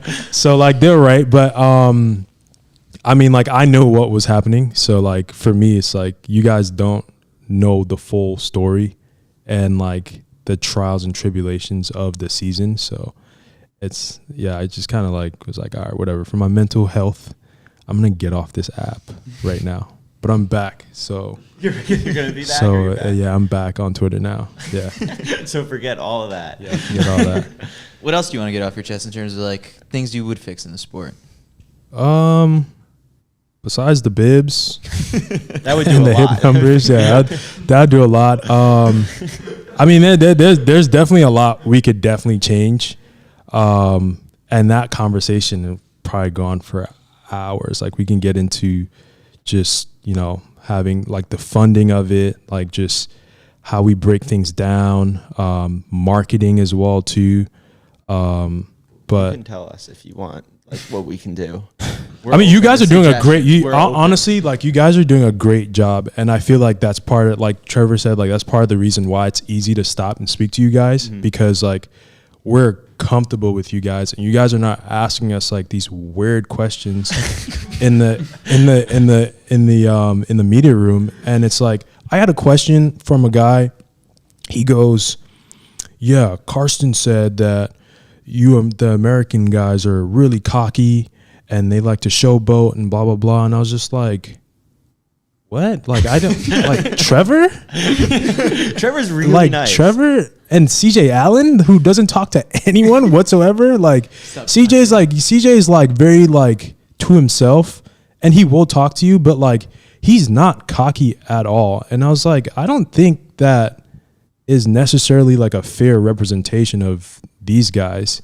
And I was like, no one's really cocky in the sport. Like, it's all very showmanship. Like, if you see some of these people off the track, it's like they're regular people, like, you know, and they're kind of like, you know, giving the entertainment factor because that's what we need. And like, if anything, like we're probably the quiet of the bunch. You know, Dos Santos, he dances and he's very animated, and that's just who he is. And Carson like likes to yell and whatnot, and that's just what he does, you know. But I feel like asking that question in the mix zone to like form some kind of fake beef is like it's just whack. And like I spoke to Carson like after we got done, and it's just like he was just like, man, it's all respect, like we're good, like everything's fine. So like asking me weird questions like that to get clickbaited, like I'm like, dude, like you, like now I'm not gonna stop for you, like I'm gonna keep going. So I just skip like that entire, like when you're coming out, I just skip that entire row because it's asking me shit questions, and I'm just like, you know, you know, like that's just, you know, ask stupid questions, you get stupid answers. So yeah. Trevor. Yeah, Trevor. How do you feel About which topic? We covered a lot right there. I'm pro bib, anti hip number. Hip number. You're pro bib? I do. I like the bibs. We can make them a little smaller though, but like I like the bibs. I do. I got a bib wall in my house. Like I do. Like the Okay. bibs. Yeah. this blanket? I will say. Okay, how do you feel about this? Like, you know, when you go to the Super Bowl, everyone gets a different jersey, Yep. and it's like embroidered and whatnot. Yeah. What if everyone who makes a team gets an embroidered jersey with their name on there, and like you embroider Done. the sponsors and whatnot? Because it's like we spend all this money to come here, right? And World Athletics as well spends a lot of money. They give us translators, which are like $500, Yeah, right? they were like $500 each. I don't need a Like, these translator. I have an super high-tech iPhone. translators. Like, why are you giving why are you buying? There are 2,000 athletes here. It's so we can like talk to other athletes. Like they give you a Yeah. person or a No, like a device. And so if you have 2,000 plus athletes here at the meet, right? And whoever else decides to get a translator, and it's $500 a pop, you do the math on that. And we could redirect that money into like being more efficient in certain things, and like we don't need translators. Like I have an iPhone, dude. Like it's Google Translate. Like we don't need. It's cool and all, and I like the gesture, but we're just wasting money doing that, and it's pointless. And you have to return them anyway, right? Really? I don't think we do. Well, I think if you post about it, you could keep it, or that. Yeah, there's like a Facebook it's like post that you're you have supposed to to do to keep it. Yeah, Facebook? yeah. It's Yeah. like this is what I'm talking about. Like just inefficient, like just It was stupid like, stuff. It was like you had to like comment. It wasn't even post. It was like comment on their post with a picture of you with the translator. Yeah, like the person. a $500 translator. And maybe if it's not $500, maybe it's like $100 or whatever Like it you is. said, But like like that it money- adds up, like, you know, and that stuff could be redirected to federations to like, hey guys, like, okay, this is the official sponsors. Like we have a set number of kits. Let's get this done. And like, we can use that money to cut whatever it is. Like it could be done, but that's just one avenue. But see how many yeah. athletes are putting it up on eBay or something like that to Yeah. resell. Yeah, the I'll tell mine too. Like if I wasn't getting paid, yeah, bye, gone. Thank you.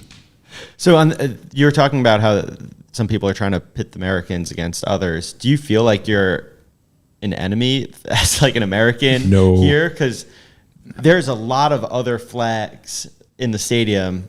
The American public didn't travel as much as the Jamaicans did. Yeah. Yeah. So I don't know. Like, and people, they say they're sick of hearing the national anthem as much as they have already. Yeah, that was a huge thing. Wasn't that a huge thing at the swimming championships? Like there was some beef between like Australia and the United States in like the swimming world championships. Wouldn't shock me.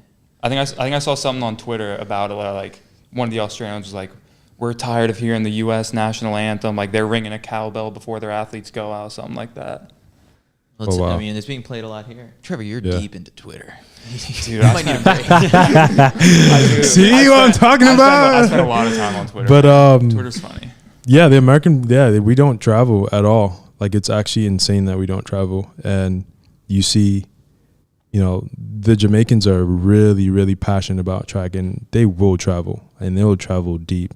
We've been to so many Yeah, relays. yeah, exactly. And they're man, they don't care. They will rain, sleet, snow, thunderstorm, hurricane. They will be there at a track meet, like no matter what. And I think for us, like we've kind of gotten into this vicious cycle in America where we just kind of tear down our own athletes, and a lot of it's like on Twitter and that whole like Twitter group, like of, you know, like everyone just wants a podcast now, and it's just There should only be like, one. yeah, CITIUS like, MAG Podcast. like, you know, That's like it. you're on there just like bashing the U.S. athletes, and you as like people who are U.S. citizens who are supposed to be uplifting U.S. athletes are doing that. And it's like, you know, you just don't feel the support, and everyone just is like, you're being doubted by your own countrymen before we even get out there. And if it's one thing Team USA will do at a major championship is perform. And I think we've seen that over and over again. Like, look at how the meet started. I mean, look at how it's going right now. Like, we always do well no matter what. Is that something you guys feel like back at the hotel? Like when the team is performing well, like there's just a better vibe around. Oh yeah, it's Yeah. infectious. Like it's like crazy. And I think Trevor and I were talking about this. I think it started last year when we had the team hotel in Eugene, and everyone was like hanging out in the hospitality area. And thank you, USATF. I love you guys. You guys work extremely hard, and you guys do a lot for us. That when we're here, that people don't really see and appreciate. But yeah, they got PS5s, Switches, ping pong. They bought a ping pong table for us. I saw Wallace like lifting that thing. He was tired. Wallace is getting old. And like it's like stuff like that. So everyone comes and hangs out and watches the meets, and like we're all like getting really close with each other. So like I think when one person does well, like you kind of inevitably feel that energy. And it was crazy in there when on that mixed relay.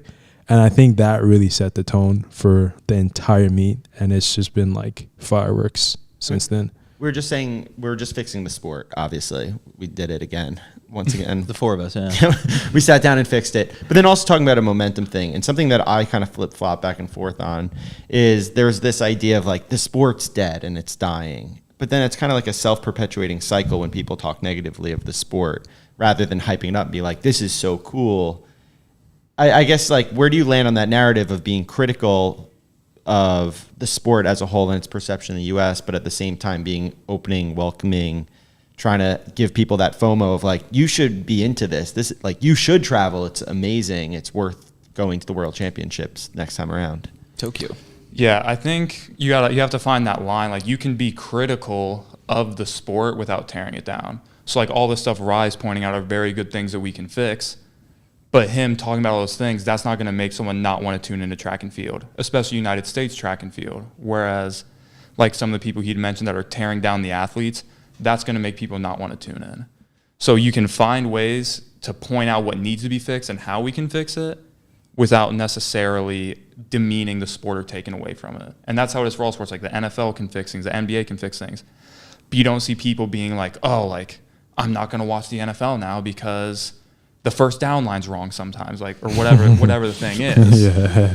The yellow line's not in the right spot on the TV. Yeah. Like, people are still going to tune in. So you can find ways to be critical without tearing it down and taking away from it. Yeah, I agree with that. And I think another point too is the difference is people don't take the time out to go watch track and field in person. And I think in part is because we have one meet a year in the U.S., and that's Prefontaine. It's extremely hard to get to Eugene, Oregon. You tell anyone, hey, you want to go to Eugene, Oregon? They'll say, why the hell would I want to go to Eugene, Oregon? Although I love Eugene. Yeah, yeah. No, I do. I actually really love Eugene. Actually really love Eugene. But You say it's like, it's like, it's hard to get to. It's expensive. There are not many hotel rooms as well. So people don't get the exposure like they would get, for instance, here or Paris or, Brussels. So there's more exposure because that's where the circuit is and that's where things are happening. And I think that's a part of the reason why the American public isn't necessarily interested in track and field. So because we just, quite frankly, don't have enough of it at home. And when it's at home, it's like we're intertwined with the high schoolers and the college kids. And it's just like, I've had some people ask me like, yeah, you run for USC, right? And I was like, nah, I did like 5 years ago, not anymore. But that's just like kind of what it is. It's like, you go to these track meets in the US and we're just kind of all intermingled. So they think they're going to a high school track meet and they don't see the beauty in the professional side of it and how like exciting it is and how, people like really turn up for these meets. Because if you look at Paris Diamond League, London Diamond League, just phenomenal like turnout, and it looked great on TV. And I was watching it and I was like, dang, like this is like track and field. Track and field isn't dead whatsoever. It's dead in the US, but it's not dead anywhere else. So what we like to do sometimes on like a very slow track news Monday is like we make these graphics that will just generate chatter. And one of them, this may have been during one of your Twitter breaks, but it was if you could put a Diamond League anywhere. We didn't limit it to just the United States, but it was like the world. Where would it be? And we listed off a bunch of cities. I think Fred was like the first person to quote tweet, and it was just like Miami. What would your answer be? Like, where would you want to see another high level meet? Or is it, do you think like the U.S., I mean, it sounds like you think the U.S. needs another one, like on the East Coast or something like that.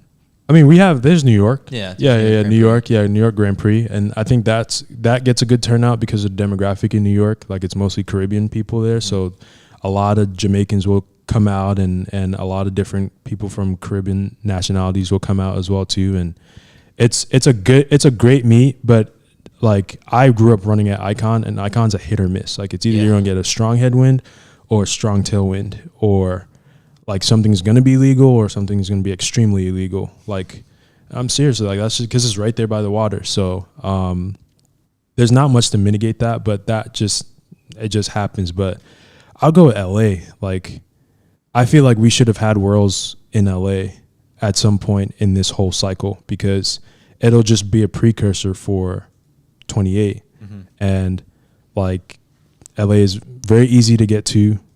There is a slew of options in order, if you want to go Airbnb, hotel, like it's perfect. Coliseum, like put a track there, like, you know, it'll be really interesting. And like you could even do it at the Rose Bowl too. Like you can build a track there as well too. Like it can be done. It's just a matter of getting the necessary parties. And I understand like it's easier said than done, but it can be done. Trevor, what about you? Where in Ohio?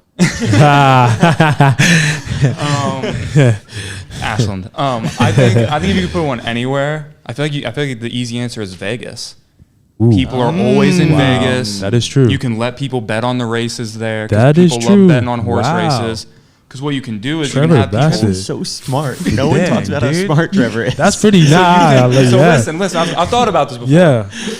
So you have your sponsors, right? And then you have all of the money people bet, and the money you take from the bets people lose, you can add that to the prize money pool. So like you can come out with odds and everything. DraftKings needs their cut, man.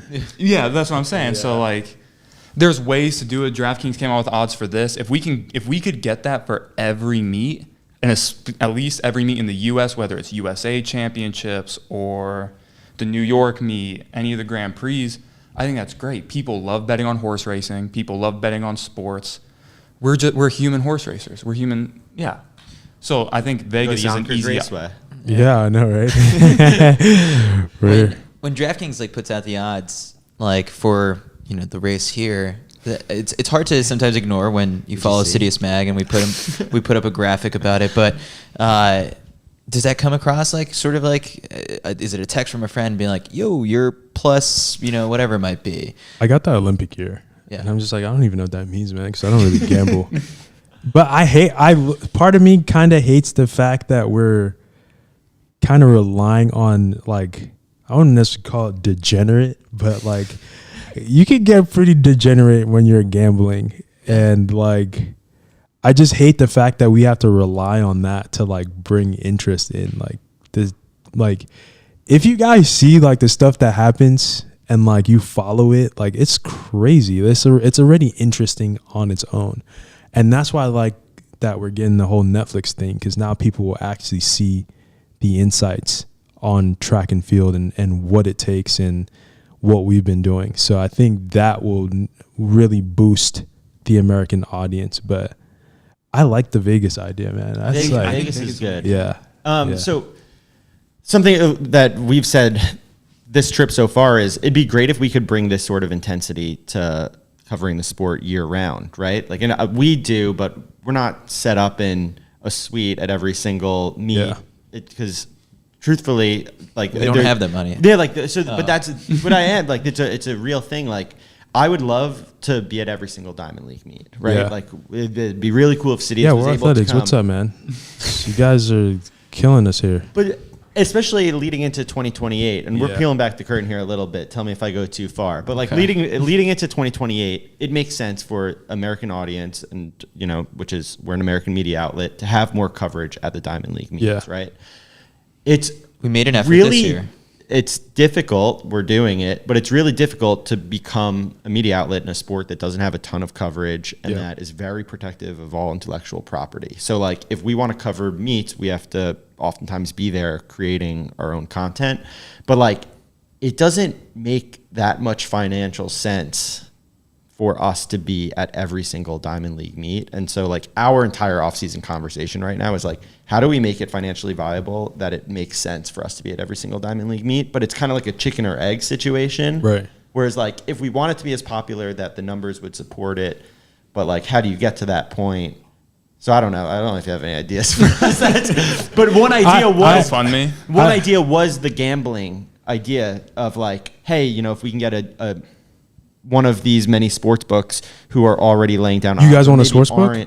What's that? You we guys- don't no, we would Oh, I was about to love say, to. wow. But Okay, like yeah. if we partnered with a Yeah. DraftKings or a FanDuel or something, Oh, and yeah. then it's like, hey, we're gonna be in Doha covering the meet, and these are the odds, and that's what we're promoting, and that's how we get the audience. Yeah. Did I go too far? This is No, our that makes idea. sense. We're trying to figure it out. We don't know. That'd be We'll just great. If we'll it's gonna just happen. we'll just steal. Actually, I'm not gonna say that on camera. I'm not gonna make you guys liable.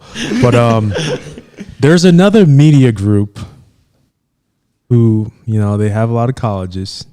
We'll just do like crazy shit, man. Like it's like we'll just have like talk. I mean, this is great. Like just having the conversation is great. I feel like opening up to like people from other countries to come in and sit down and talk to will be like fantastic.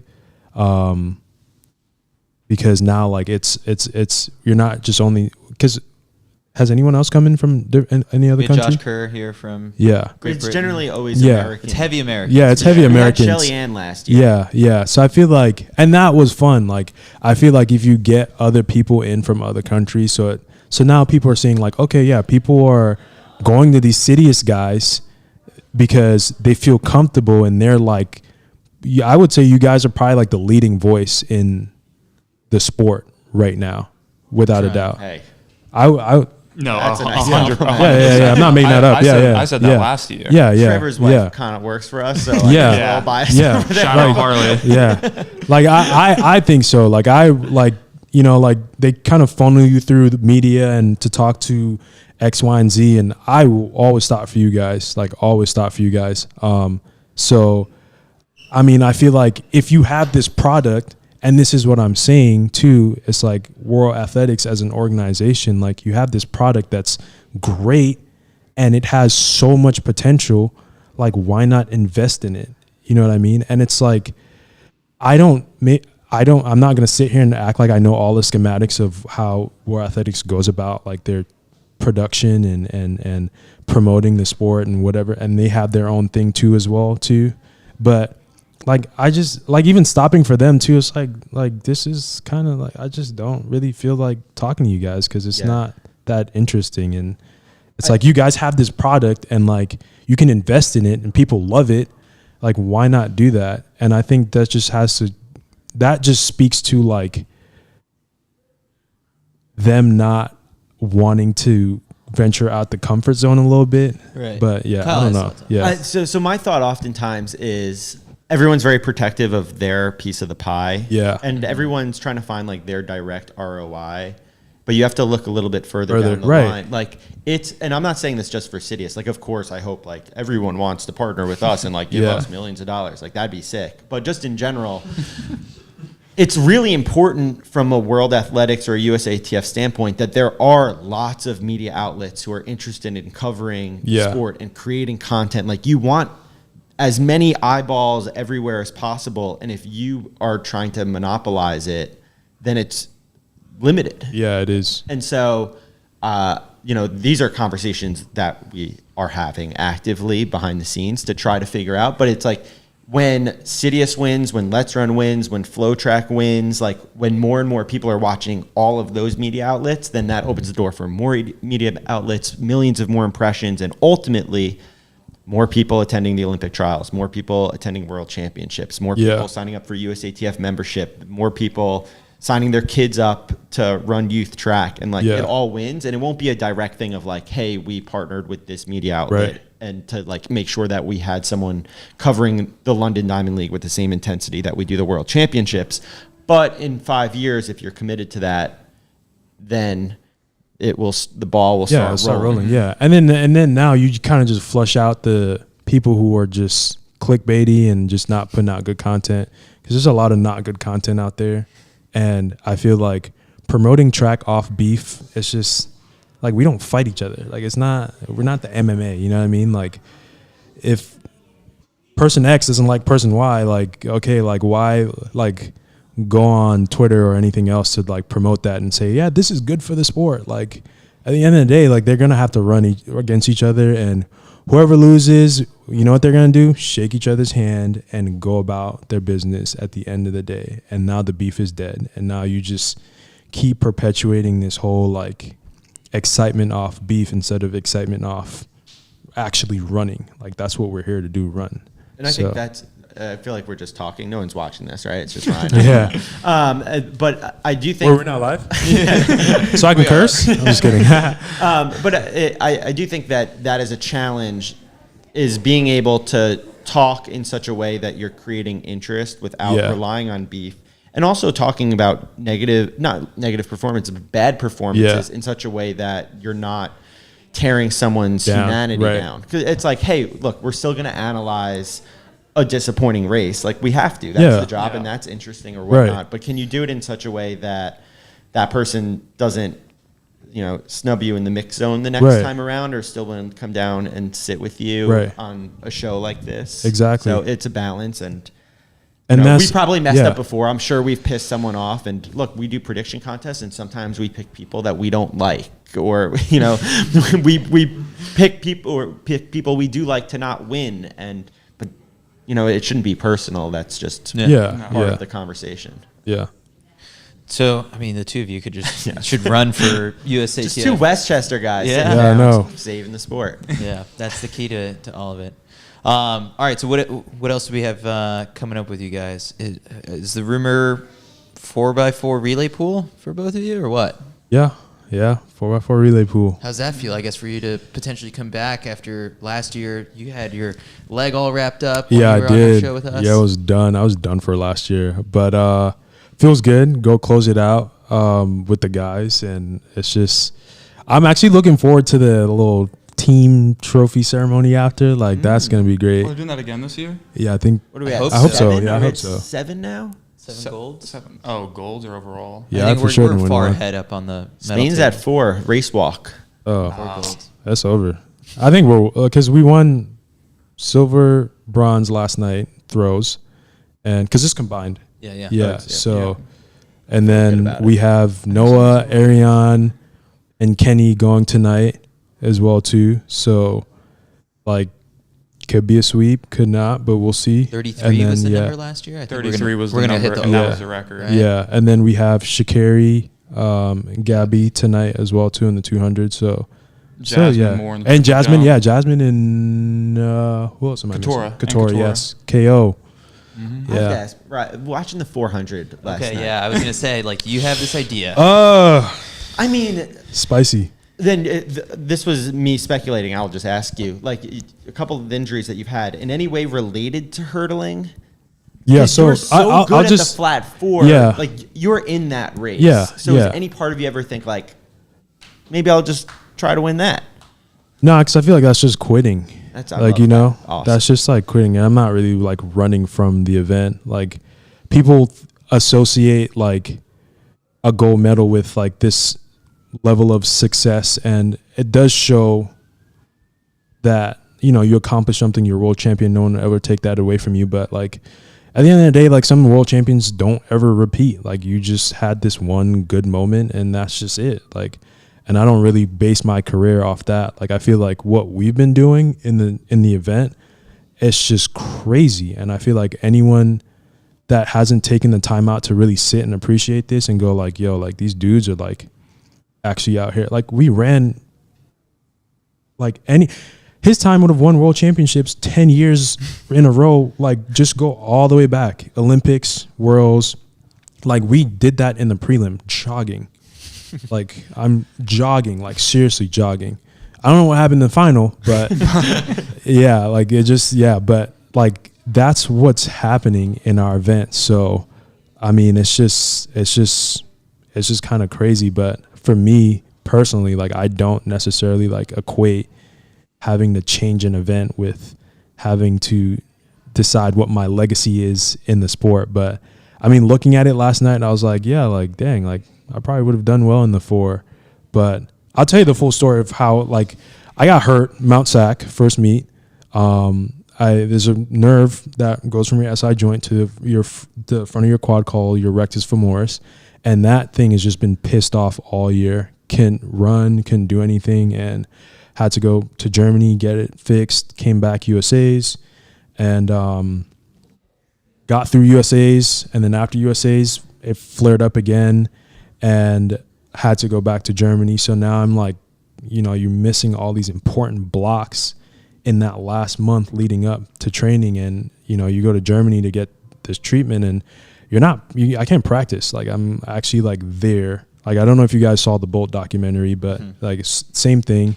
You're just there. You can't really practice as much. You can't really do anything. So it's just, that was just my reality all year. I was just living in Munich. I can walk around Munich now with like no GPS. Like, I just know that place in and out, train stops. They notice you at the bodega. They do. Like, there's a cafe. There's a cafe down the street that I just visit frequently when I'm there. So that was like pretty nice. But yeah, that's just what happened. Like, full transparency. And then my grandmother died Wednesday night as well too, which is just very unfortunate.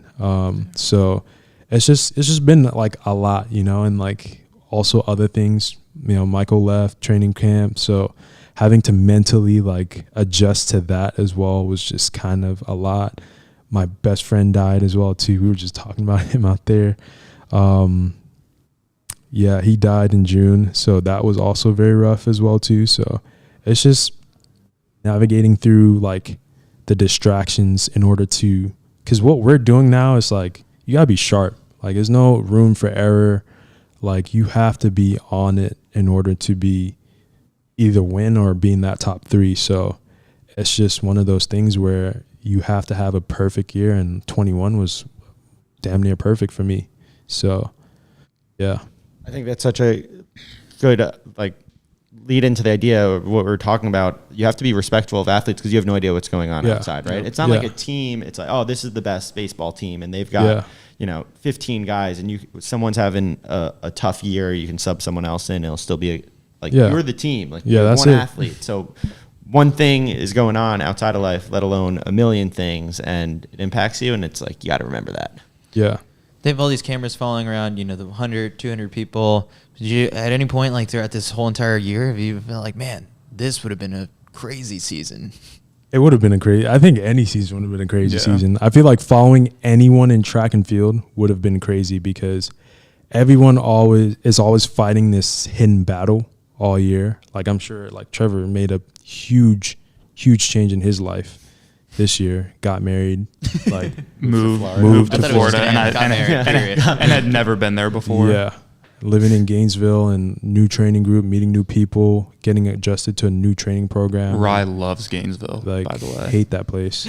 Like, that place, oh my gosh, I don't know how you guys live there. I swear to everything, I'd lose my mind. But yeah, like, that would have been a interesting story to follow, and then like also like Trevor running so well and still not being sponsored as well too. It's like, it's like, how is this happening in the sport? No, seriously, it's like actually like sad. Like, you shouldn't have someone who's making a final consistently, making a team consistently, not like be sponsored. Like, it'll be the equivalent of F1. Like, they celebrate P7, like 7th place. They're happy with that. And like, I got 3rd Wednesday night and just pissed off, like literally upset. And I got 6th, and he's not. Like, I went straight. Yeah. Like, I congratulated Rye, Carson, and Kyron. I just beelined it up the stairs. So it's like things like that. Like, we're just not happy about that because that's just kind of the mentality we created around the sport. It's like, if you're not getting a medal, then you suck, or like you're not doing well. When in reality, it's like, this guy's run 47.3. Like, he would have, if none of us existed, he would have been like God in the 400 hurdles. Like, seriously, like realistically. I think about that pretty often. Yeah. And it's just like, he would be literally the man walking around town, like, and he should be treated as such. Like, he's a great athlete. So yeah. All right. Well, we've taken up a bunch of your guys' time. You got practice, I think, to attend after this. We also kept you guys waiting for a while. Yeah. That's right. You guys had snacks out there. I was fine. I was thriving. That was great.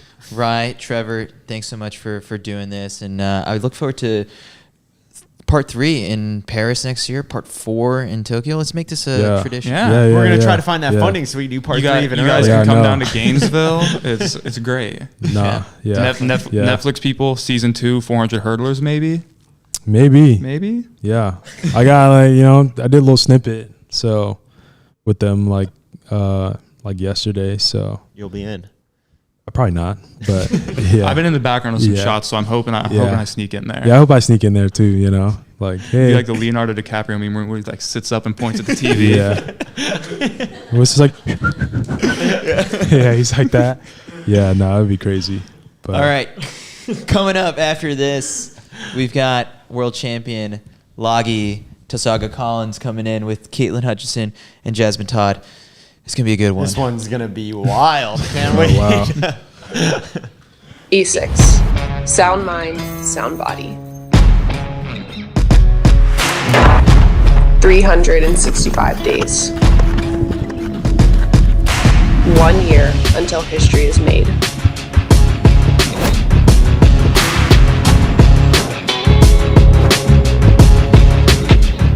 A lifetime of preparation that will lead us to the ultimate test. 365 days until we show the world what a sound mind and a sound body can do. See you in Paris. Stability never felt better. The first 5 miles, you're just getting warmed up. From downtown to uptown, you'll take the scenic route. Tired legs? You'll feel fresh. From first steps to final strides. Steep hills, super steep hills. Long runs, even longer runs. Whatever comes, you can run through it. With stability, cushioning, and more comfort than ever in every step. Because nothing feels better than the adaptive stability and premium comfort of the Gel Kayano 30 shoe.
stability never felt better.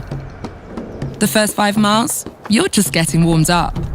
From downtown to uptown, you'll take the scenic route. Tired legs? Yours feel fresh. From first steps to final strides. Steep hills, super steep hills. Long runs, even longer runs. Whatever comes, you can run through it. With stability, cushioning, and more comfort than ever in every step. Because nothing feels better than the adaptive stability and premium comfort of the Gel Kayano 30 shoe.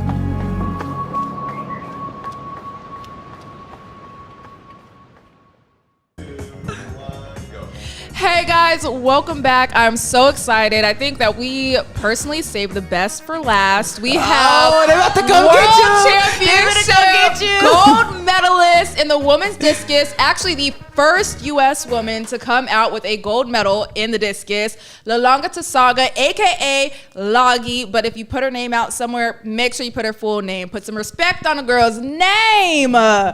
Girl, you got a gold medal. Can you show it off, go. please? Like, yeah, put it up in the camera. And To the camera, to they the put camera. my actual name right there. It's all hold on. It is spelled right. My bad. My bad. Wow. It's yeah. That's me. That's you. That's like, me. that is all you. That's me. So, I mean, your journey here, before we even get into the incredibly historic series that we had, I want to get into your journey here because you've gone through so much mentally, physically, emotionally, through off track, on track. Can we talk about it? Like, what was that journey? Okay, I'm ready to tell this. Yeah, Okay. tell me. Because let me Hold on. Anybody understands the significance of what I like. When I say I cried through everything. I cried through doping control. I cried on the bus ride back to the hotel. I cried in the hotel silently because my roommate is Ariana Ensign. She was sleeping for her qualifying, and I just sat there, stared in the dark, and was just like this. Just it was going right into my ears. And the thing is, okay, so my season starts, in March, and I have a decent throw, right? I have an opener at UCSD, and it's like 63 something. What nobody knew is before that, like, I got really sick. So, I hate to say this because as a Polynesian, I'm gonna get roasted. Uh-oh. A young girl got gout. Uh-oh. And I hope they don't fry me, okay? It's genetics. Damn. Corned beef and spam. But I got gout really bad. And so, like, I was in a boot. Jasmine saw me on and off the track. Like, she see me one day, I'm walking. The next day, I'm crutching. The next day, I could be in a wheelchair. We didn't know. So for, like, it was literally, like, February hit, and so did the dark ages. And so I had, like, I was not training. There was days where I just go and just sit out there because I couldn't do anything else.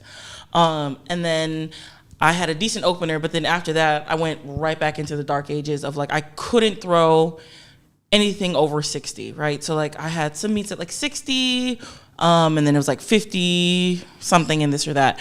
I think it really took a mental toll because I was just, like, in January, I was seeing some of the most amazing throws of my life. Like, obviously not what I had leading up to Worlds, but I was like, I might actually get some hardware. Like, I might actually do something.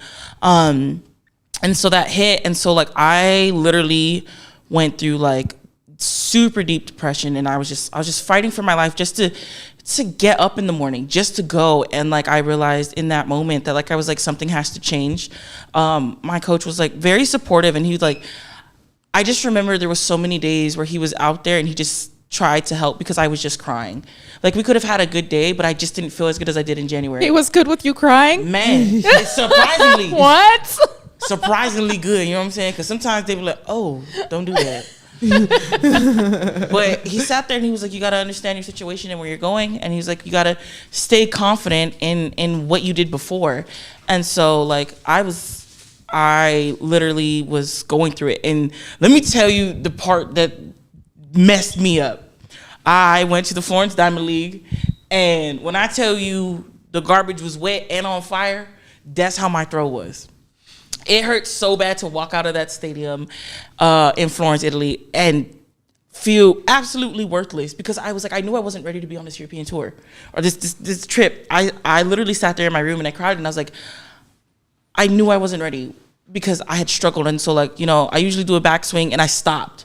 My coach sat me down and he was like, I don't want you to walk away from USA's and not be on that team. He's like, because I know it's pivotal to your mental health and I don't know if you're going to come back. I said, I don't know if I'm going to come back.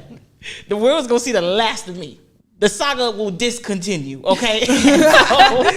and so until next time, folks. Man, until next time. And so I literally like, I had to do like a whole 180. And so like, I put science and religion together. I got a therapist and I read my Bible because I was like, somebody got to say Somebody gonna help you. Somebody, be there the big man in the sky or this woman in the office. Somebody needs to figure me out now. And so like I went through so much mentally just trying to get prepared while my body was getting ready to actually do some amazing things leading up to USA's.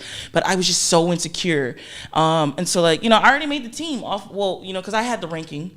They were just going to take longer to see if I was if, you know, World Athletics would let me in with that 62s that I had. But then I hit that 65. Girl. When I tell you, everybody was like, wow, like, you know, you were jumping for joy. I was screaming because I was screaming out every insecurity, like all the trauma and not feeling worthy enough. And I was like, I don't give a damn. This is my moment. I was hooting and hollering, you know. I think you could have won the high jump as well.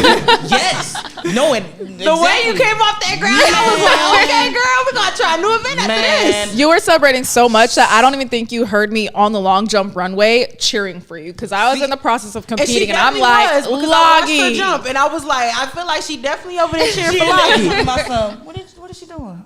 Oh, okay, that's what she was doing. But yeah, it was unbelievably crazy, right? So then I go quiet, right? I posted something on my Instagram, but I didn't post the full throw. Like, it just showed me winding up. But I was like, something is happening. USA's literally was a thing that was like, you are good and you need to continue to do what you're doing. Like, you stayed the course. You went through the hardest moments, those 4 months trying to get back from being out for 1 month. Something is going to happen. And like, I was like, okay. And then I get to qualifying and I just have like this sensation. Everybody gets nerves, right? Everybody gets nerves. I was chilling. Something told me, you know what I'm saying? Again, I put that, you know, the religion on the line. Like I spoke to God. And something just told me, you know what I'm saying, from the things that I was reading and the way that I was feeling, I was going to be fine. So like, even though I had a big foul in that first throw, I was like, nobody knows. I was like, nobody knows, but I know. And like, I go to the Gata looks at me and he just goes, you're good. Yeah, you're good. Like, we know this. So you weren't concerned after the foul? You were just... Oh, no. I was more composed in those 3 throws on the qualifying day than I was in the finals the prelims of the finals. Okay, yeah. You know what I'm saying? Yep. I was so calm. So I walked out that stadium. I threw it. I seen 64. I said, we out. And I went to go hug my my Chinese training partner, you know what I'm saying? Yeah. And then I said, you go ahead and do something. I'm gonna get the hell up out of here. I gotta have them take me outside, put me on that car, and get the hell up out of here. I gotta go do something. And then, you know, we wait. And then that day comes for the final. Now I'm sick. My heart is pounding. I'm having to do breathing exercises, meditation. I'm praying every which way up and down. And then we get there, and I have the worst warm-up of my life. And I look at the Gata, and he didn't say anything, but the Gata talks with his neck. Mm-hmm. You know what I'm saying? And so he just did one of these. And I was like, no. And then he like catches me looking at me. He goes like, you just got to get over. You're going to be okay. And I was like, it better be. Because it will be humiliating to make another final and not do anything. So, you know, I have a foul. I'm like, damn, I don't look good. I don't look good. I don't feel good. Second throw come 52. And I was sitting, I looked at him and I said, it's close, girls, 52. And I remember Sam Mattis. He looked at me, he goes, you literally threw 52, looked at your coach and you said, this, and he goes, you were nowhere near close. I said, I know I wasn't, but I needed something. Need so a little bad. confidence in me. I needed to lie to myself, and so like I walked in on the third that third throw, and I look back, and I see my little credential picture, and it say 12. And I'm like, this is humiliating. Like Not again. Not again. For the third time in a row. So I do this. I take a deep breath. I look at my discus and I said, we talked about this. I prayed, like we had a plan. Like you told me what I swear to God, I read it. I thought you was talking to me. You said I could do this. You said it was for me. And so I'm like, okay. So you know what I'm saying? Took a page out of my mom's book and I said, be that if I win or if I lose, I'm gonna still praise God. And I say, I hope you got that message and I hope you expedite it back to me. And then I go and I hit 65 and I'm like, yeah. And I'm like, oh, he got back fast. You know what I'm saying? Like You already know. You already know. God don't play by his kids. He don't. Because he put me on speaker while he was online trying to download that third throw to me. The Wi-Fi like, was just a little disconnected. It's a little sketchy out here, you know. So he was like, "Hold on, wait a minute." You know the Wi-Fi out here ain't that great. I got it though. I'm sending it now, and he sent it. And then after that, everybody was like, well, what happened after that? I couldn't give a damn what happened after that. I felt free because I literally told Ari, I said, if I get anything other than 12th, I'm going to be so happy. If I walk away with an 11th place finish, I'm walking out smiling because I'm so tired of seeing that 1 and that 2. So I have a foul, but it's deep. And again, here comes the guy, you know what I'm saying? His glasses on. He's screaming loud as hell. I'm like, oh, Lord. He's like, you got this. You know what? I just texted Worski, you know, my old college coach. He was like, that's 67. You got this. You could do this. I'm like, okay. And he's still trying to talk to me. I'm like, I'm going to get the hell up out of here. I got to walk away. So I walk out the gate back on the field. And then I'm like, okay, I'm going to just let it go. I get in that backswing and I said, all right, it's time to go. I go time. Floomp. I'm like, oh, wow. And then I said, oh, wow. I'm like, oh. People was like, did you think you was going to win? I knew I took somebody's medal. Somebody's medal. Yeah. Second and third. I took somebody's medal. I said, oh, my God. Nah, y'all gotta clip that. Y'all gotta clip that. I knew I took something. I was like, I don't care what it is. I was like, we're set. God finally figured out the time zone. Yeah, he was like, this is the right time zone. We in the right area. Found the person.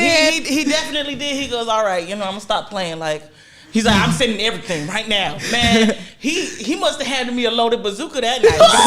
So, what did you feel when you saw your name move from 5th to 1st, and not only that, with a PB?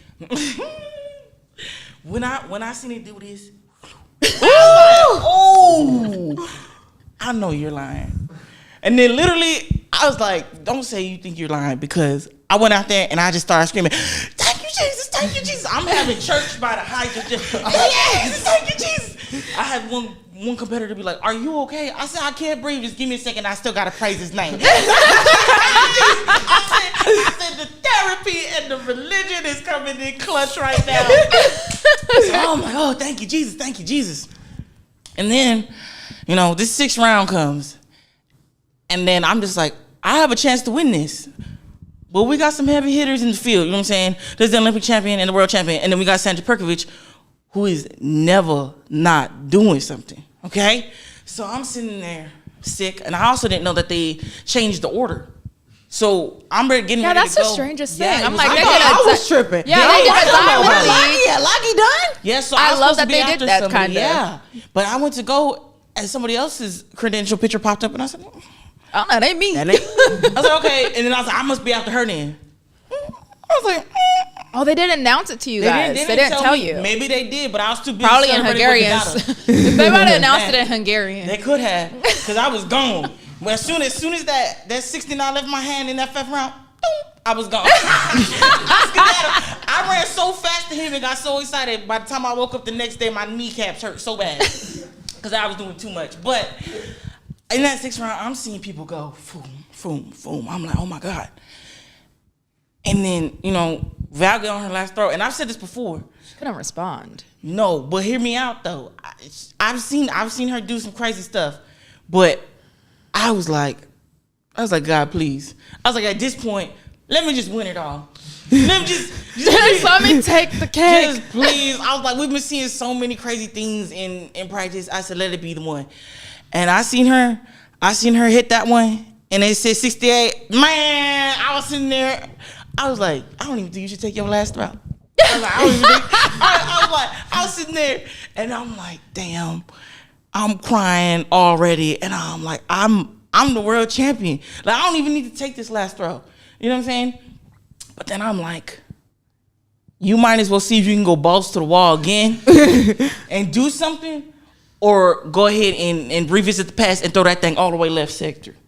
So please don't do that. I know, but I'm okay. No, I know. Mount Sac. Yeah, no, thank you. If y'all don't know, Loggy real good at Mount Sac for throwing out of the sector right to the long jump runway. Man, right there. You trying to take out Jasmine? At the same time that we be jumping. And let me tell you something. We were there. I went back to Chula Vista, and she was like, "Yeah, there was some crazy girl throwing into the long jump pit," and I said, "That was me." And literally, I was humiliated because every time I came up to throw, they go, "She's up!" Literally, it was watch out, watch the runway. They said, "Stop them on the runway right now." Jasmine Todd is about to be taken out by a sniper, and her name is my training partner, Loggy. I was like, "This is humiliating. I'm trying to go up. She's up. Shut up." Don't tell everybody. Damn. But you didn't sector foul. I didn't. You did not. So I backed it up with a 68, right? Are you glad you took that throw? Yes, I am. Because, ma'am, the consistency. Man, can't nobody tell me nothing because I backed it up, and I'm proud of that. Because I've had people say like, "Oh, like she had one throw." Like, no. This has been sitting for a long time. You should have never counted me out. And you know how good it felt that nobody betted on me and lost out on 13,000. I said, you lose, I win. You lose, I win. I was not on that list, and I said, how stupid you feel to lose money. I had no over or under. I was just out. And look at me now. I wish that I would have known more, because I would have bet on you. I told them I would have put the 100 down on you. We would have left with both had money. We would have been leaving with coins. We would have been on another booze cruise. Man. Okay, but you also, once you won, I'm sure you had to make phone calls to everybody. Oh, for sure. How did those phone calls go, and what were their reactions? I want to start with Mom first. She didn't know you were competing? Oh gosh, she didn't. So my mom, love her, right? You're also named after her. Yes, I am. She's the favorite. Yes, I am. At least I am now, for sure. I think you solidified it. You've got her name, and now you brought back a gold medal. But she historic. She old. So she didn't read my message all the way through. She just said, "Okay." I said, "This is my qualifying round throw," and she goes, "Okay." And then she texts me. She goes, "So when are you coming home?" I said, "I'm competing today." She goes, "For what?" Oh my gosh. Yes, Mom. Yes, Moms. I said, "Mom, today's the final." But I thought you threw. I said, "For qualifying." Yeah. I said, "Today is the time that I think I could get a medal." And she goes, "Oh, well, I'm praying for you." Girl, you should have been praying. Where were these prayers at? She said, "I got to hang up the phone and call God." Oopsie. I forgot to make this call yesterday. She had to go get on the prayer line. She had to go get on that 12 a.m. prayer line. She went to Facebook and said, "Prayer warriors, can we come together? My daughter is throwing now." And I was like, it's so late. It's so late. So I'm sitting there and I'm like, that's so rude. Like, she's so excited, but she don't really be knowing all the facts. She just be excited to see me out there. And so we going through it, and so when it was done, and people were asking me, "What you gonna do?" I need to call my mom. Mm-hmm. You know what I'm saying? And she's on the phone sniffling, and she's like, "This is so amazing." And I'm like, "Thank you." And then I get a video of when they're reacting to it, And she goes, wow, what medal did she get? What the hell? Did you watch anything? Did you actually watch or no? I think she has a medal. Girl, I have the medal. The absolute medal. What are you talking about? Well, she's watching now. She can see herself. Watching now. And she was just like, oh my goodness. I was like, I want to let you know it's gold. Come on, lady. Like, and she's like, I'm so proud of you. And you know, my mom has been the same since forever, right? So be that if I lose or if I win, she always says the same thing. Oh, I'm so proud of you.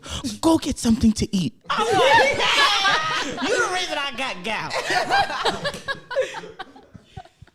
It was just so good because I called her and then I had like a sibling FaceTime call and I'm just having everybody like, oh my gosh. And like, you know, I have four brothers and sisters, right?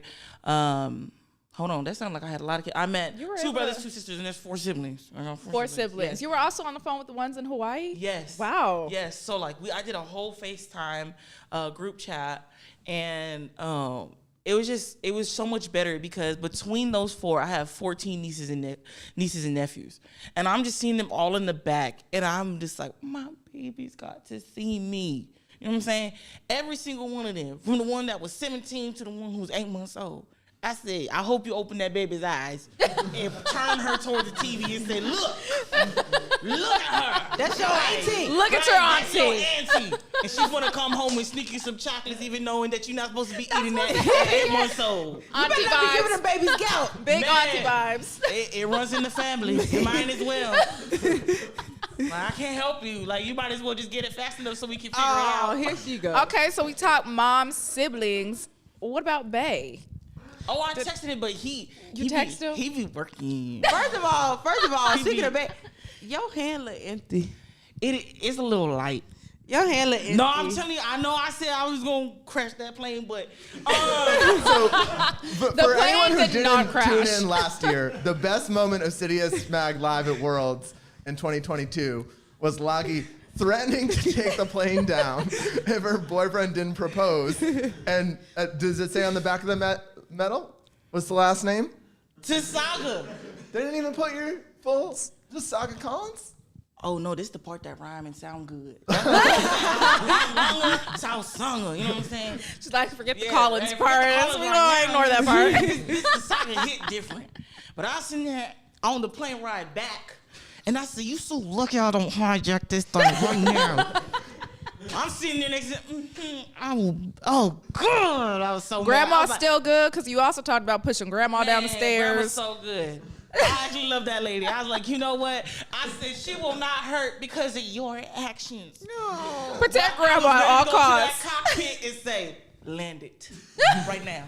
Put that thing nosedive, go down. Cause I was so angry. But then I was like, you know, you know I love you so much. You know I love you so much. So I said, do. watch yourself. You watch yourself. Because I was waiting. You know what I'm saying? I was waiting. But I texted him because he was at work. And I'm cussing in the chat. And he's like, I'm so proud of you. And I was like, oh my God. That's my man. That's my man. That's my man. My man. My man. Say you love me. Say it again. He said, I love you. I say it one more time. Yeah. Because I love you too. Damn. Loggy, I literally just imagine you in high school walking up to this man like, you gonna be my boyfriend? Man, no. Wait. You gonna be From my that boyfriend movie. or what? Rescue? You my boyfriend? Yep. She said, you my boyfriend now. You my boyfriend now. I showed up to that man and I said, Norby. I literally watched this man for 2 weeks. And I said, it's time. I said, you gotta stop playing with me. He done brought me back my shot put and my discuses a couple times when we've been practicing. It's time. I said, you will be taking me to prom. You ain't got no choice. And he ain't got no choice. He goes, oh, okay. I said, this the tux. You got to pay for your ticket. It's $80. He did it. And then we was at prom. We dancing. And I said, ask me to be your girlfriend. Right now. Ask ask me now because I'm gonna be pissed if we leave here. And I'm not. And then here we are, 8 years later. You know what I'm saying? I took the initiative. You took the initiative. Now it's his turn. I mean, it's been long enough. Now you got the hardware. You got gold at that. You're bringing back hardware. I think it's time for your hand to be a little heavy, huh? I agree, but I'm not gonna rush him. I ain't gonna rush him. But I'm waiting. Don't worry. When it happens, we're gonna celebrate real hard. Oh, so hard. I'm celebrate so hard. I don't know. I might levitate. I'm so obsessed with this man. I'm telling you, I'm finna levitate. I don't know what's gonna happen. God. So throughout the year, you were also coaching at a high school. That was a struggle because ultimately you decided to quit so that you could focus more on the discus and making sure that you made this team. You gonna take that medal to them kids? I think I might have to because I left them high and dry. Like not really, but I had to. I was like, look, I can't. I'm showing up in a boot.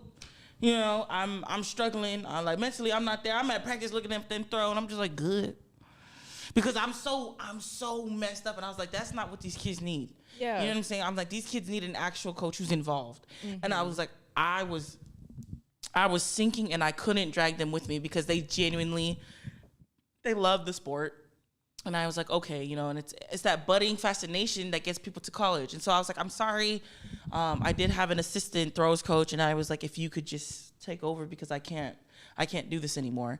And it really broke my heart because I was like, you know what you're doing if you can teach it, if you can coach it, something. You know what I'm saying?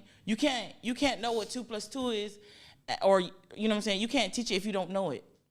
You see what I'm saying? Yeah. So like for me to be able to do that, like they helped me because like in because I coached them all the way through 22, and seeing their mistakes made me realize what my mistakes were, and getting them to fix it was helping me get mine fixed. But during the 23 season, I was like, I gotta let you go, and I'll come back.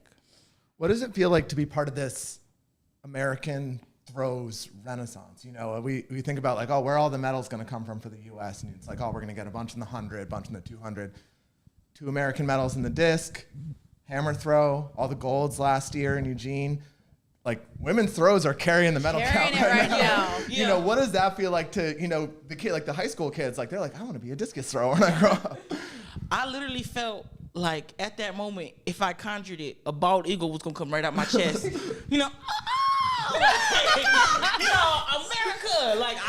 America, this is my third team, sitting and having a meeting, and they're like, well, like last year you guys brought in this many medals, and I'm sitting there saying, I didn't do a damn thing. I was like, I've been 12th the last 2 times. I didn't do a damn thing. And they're like, go out there and do amazing. This time I get to say I contributed to this team. Second off, it means something because it don't matter if I don't win another thing in my life. No one else will be the first woman. Period. You know what I'm saying? To get a world title in the discus. As an American. You said last year that you wanted to make history, and you literally made history. I did. Like I literally put my autograph in the history books, and that was the most amazing thing. Like I just sat there and I was just staring at it, and I was like, I'm one of those people that I look up to. And I was like, now someone, has a person to look up to. And I was like, I can't believe it's me. Like, it's me.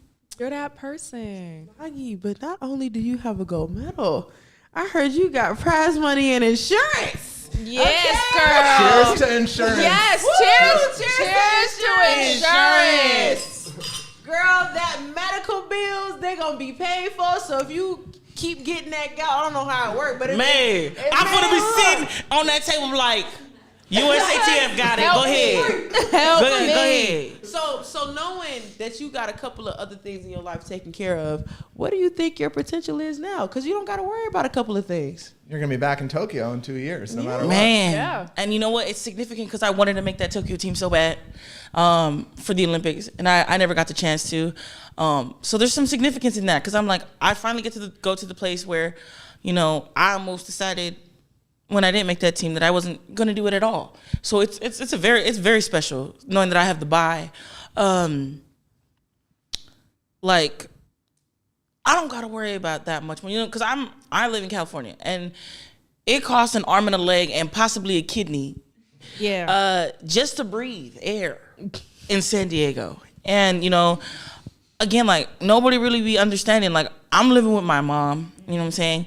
And, like, also, like, there's been times where, like, I have been taking care of children. And, like, I have no shame in that. One of the best things, like, if someone asks me what defines me besides track and field, is being an auntie.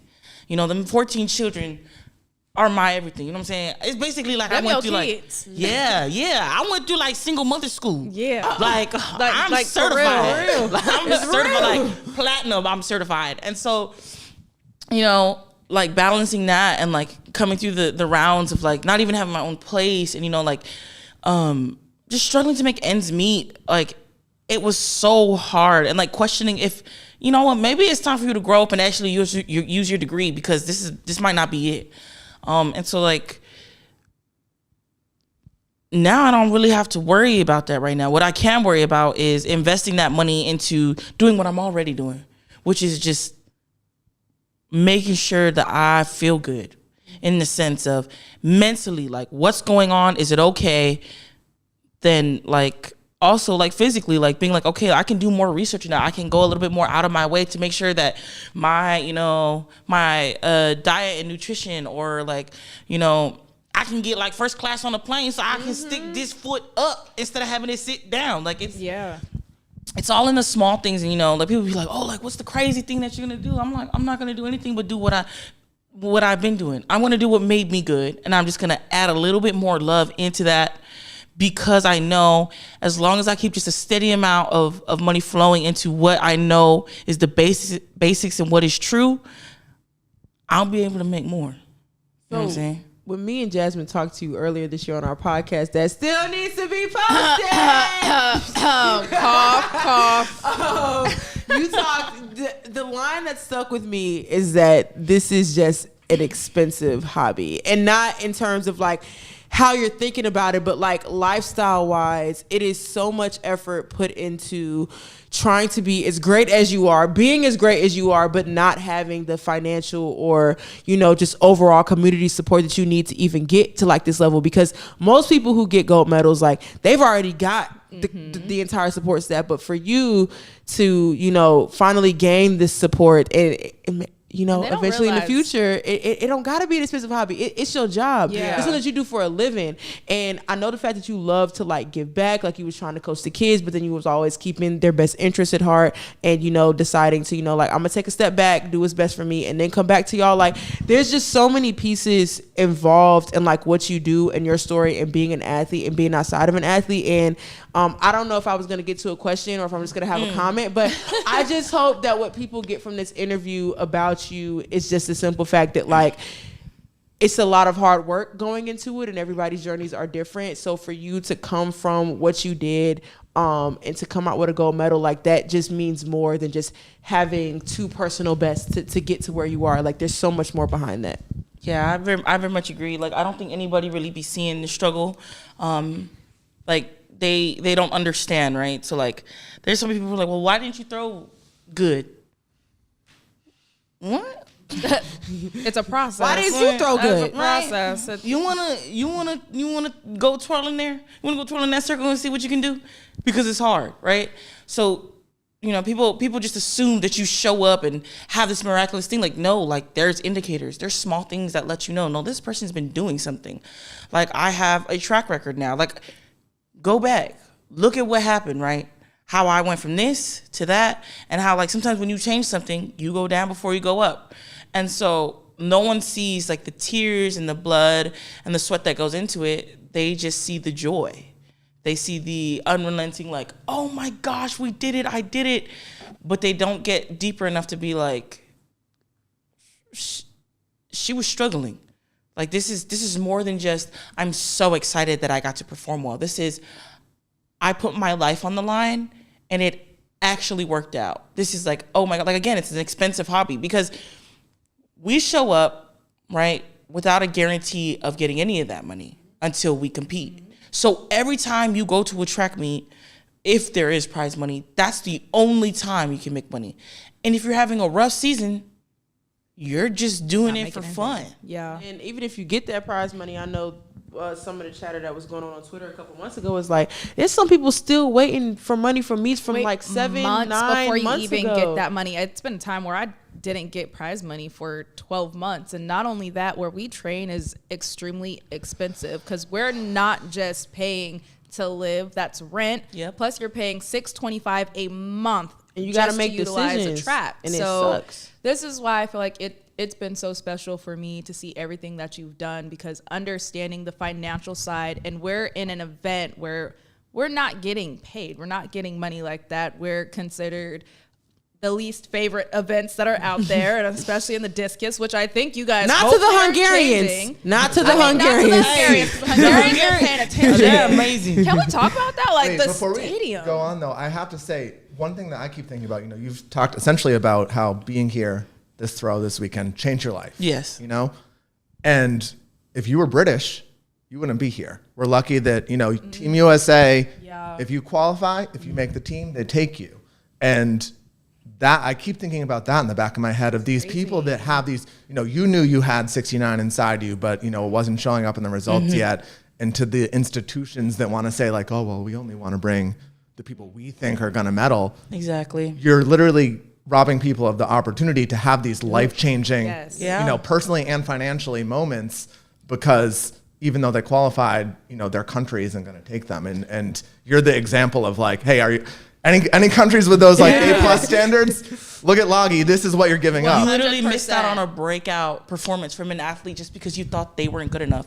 Like, who are you as an institution to tell them that they're not good enough? And like, what are they gonna lose? Because I think some of the institutions were like, well, we only want to send the best, and I guess in their minds they're like, we don't want to be embarrassed. But at the end of the day, like, qualifying for world championships puts you in a tiny percentage of the world. So like, whether you get first or dead last, there are thousands, hundreds of thousands, millions of other people who wish they could be in your spot. And so Absolutely. I guess for me, like, I don't understand like what the harm could be, because at the end of the day, even if your person gets dead last, like I said, the Hungarian stadium was going stupid for their people. It didn't matter if they was getting lapped or if they was lapping somebody else. When I tell you that stadium was getting busy, on fire. it was crazy. Like, that's what I gotta ask. How loud was that stadium for you?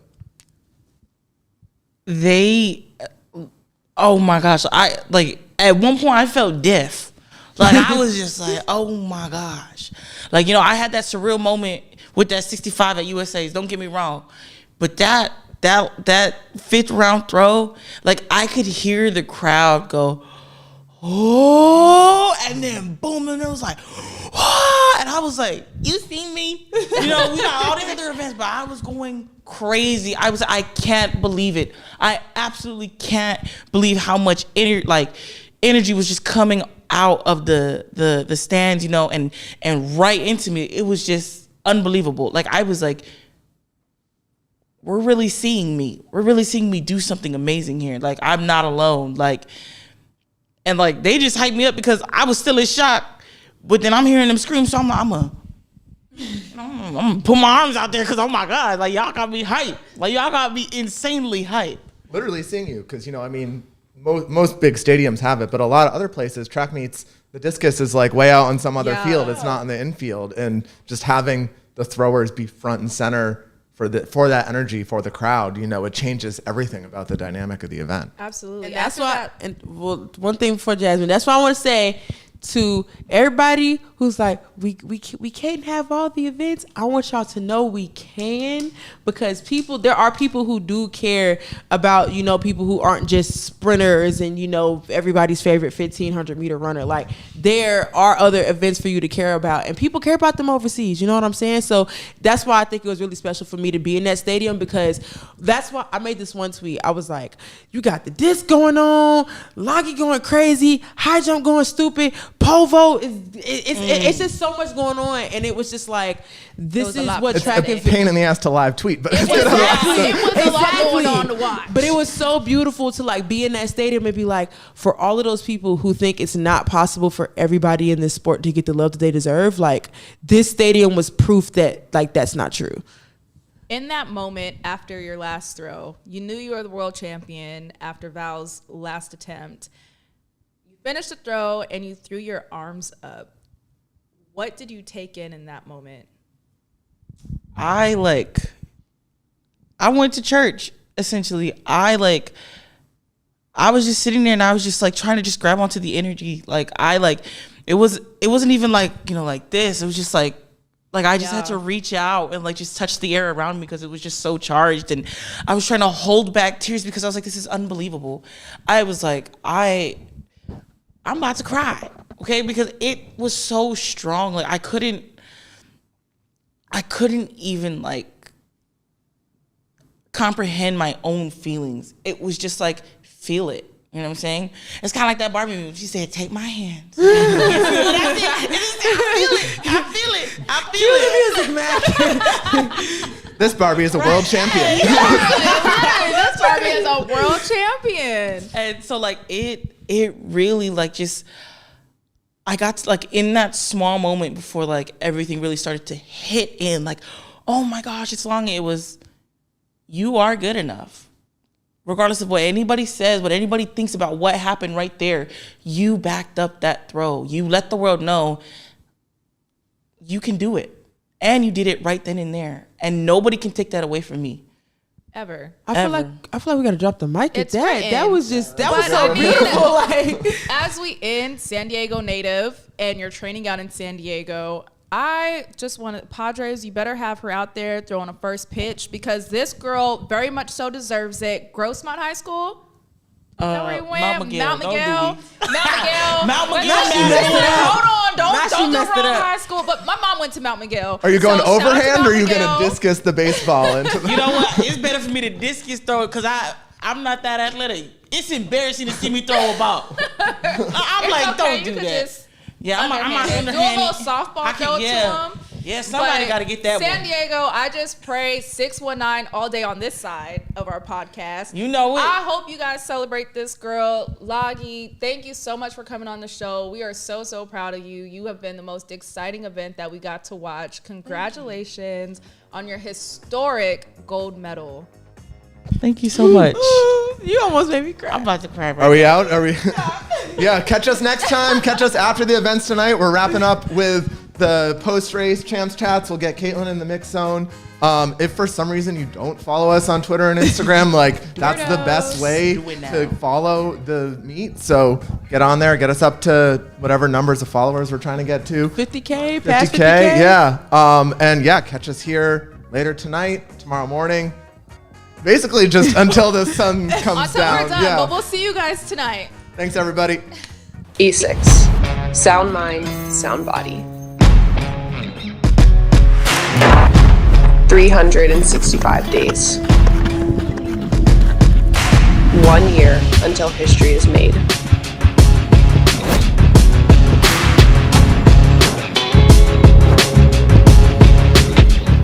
A lifetime of preparation that will lead us to the ultimate test.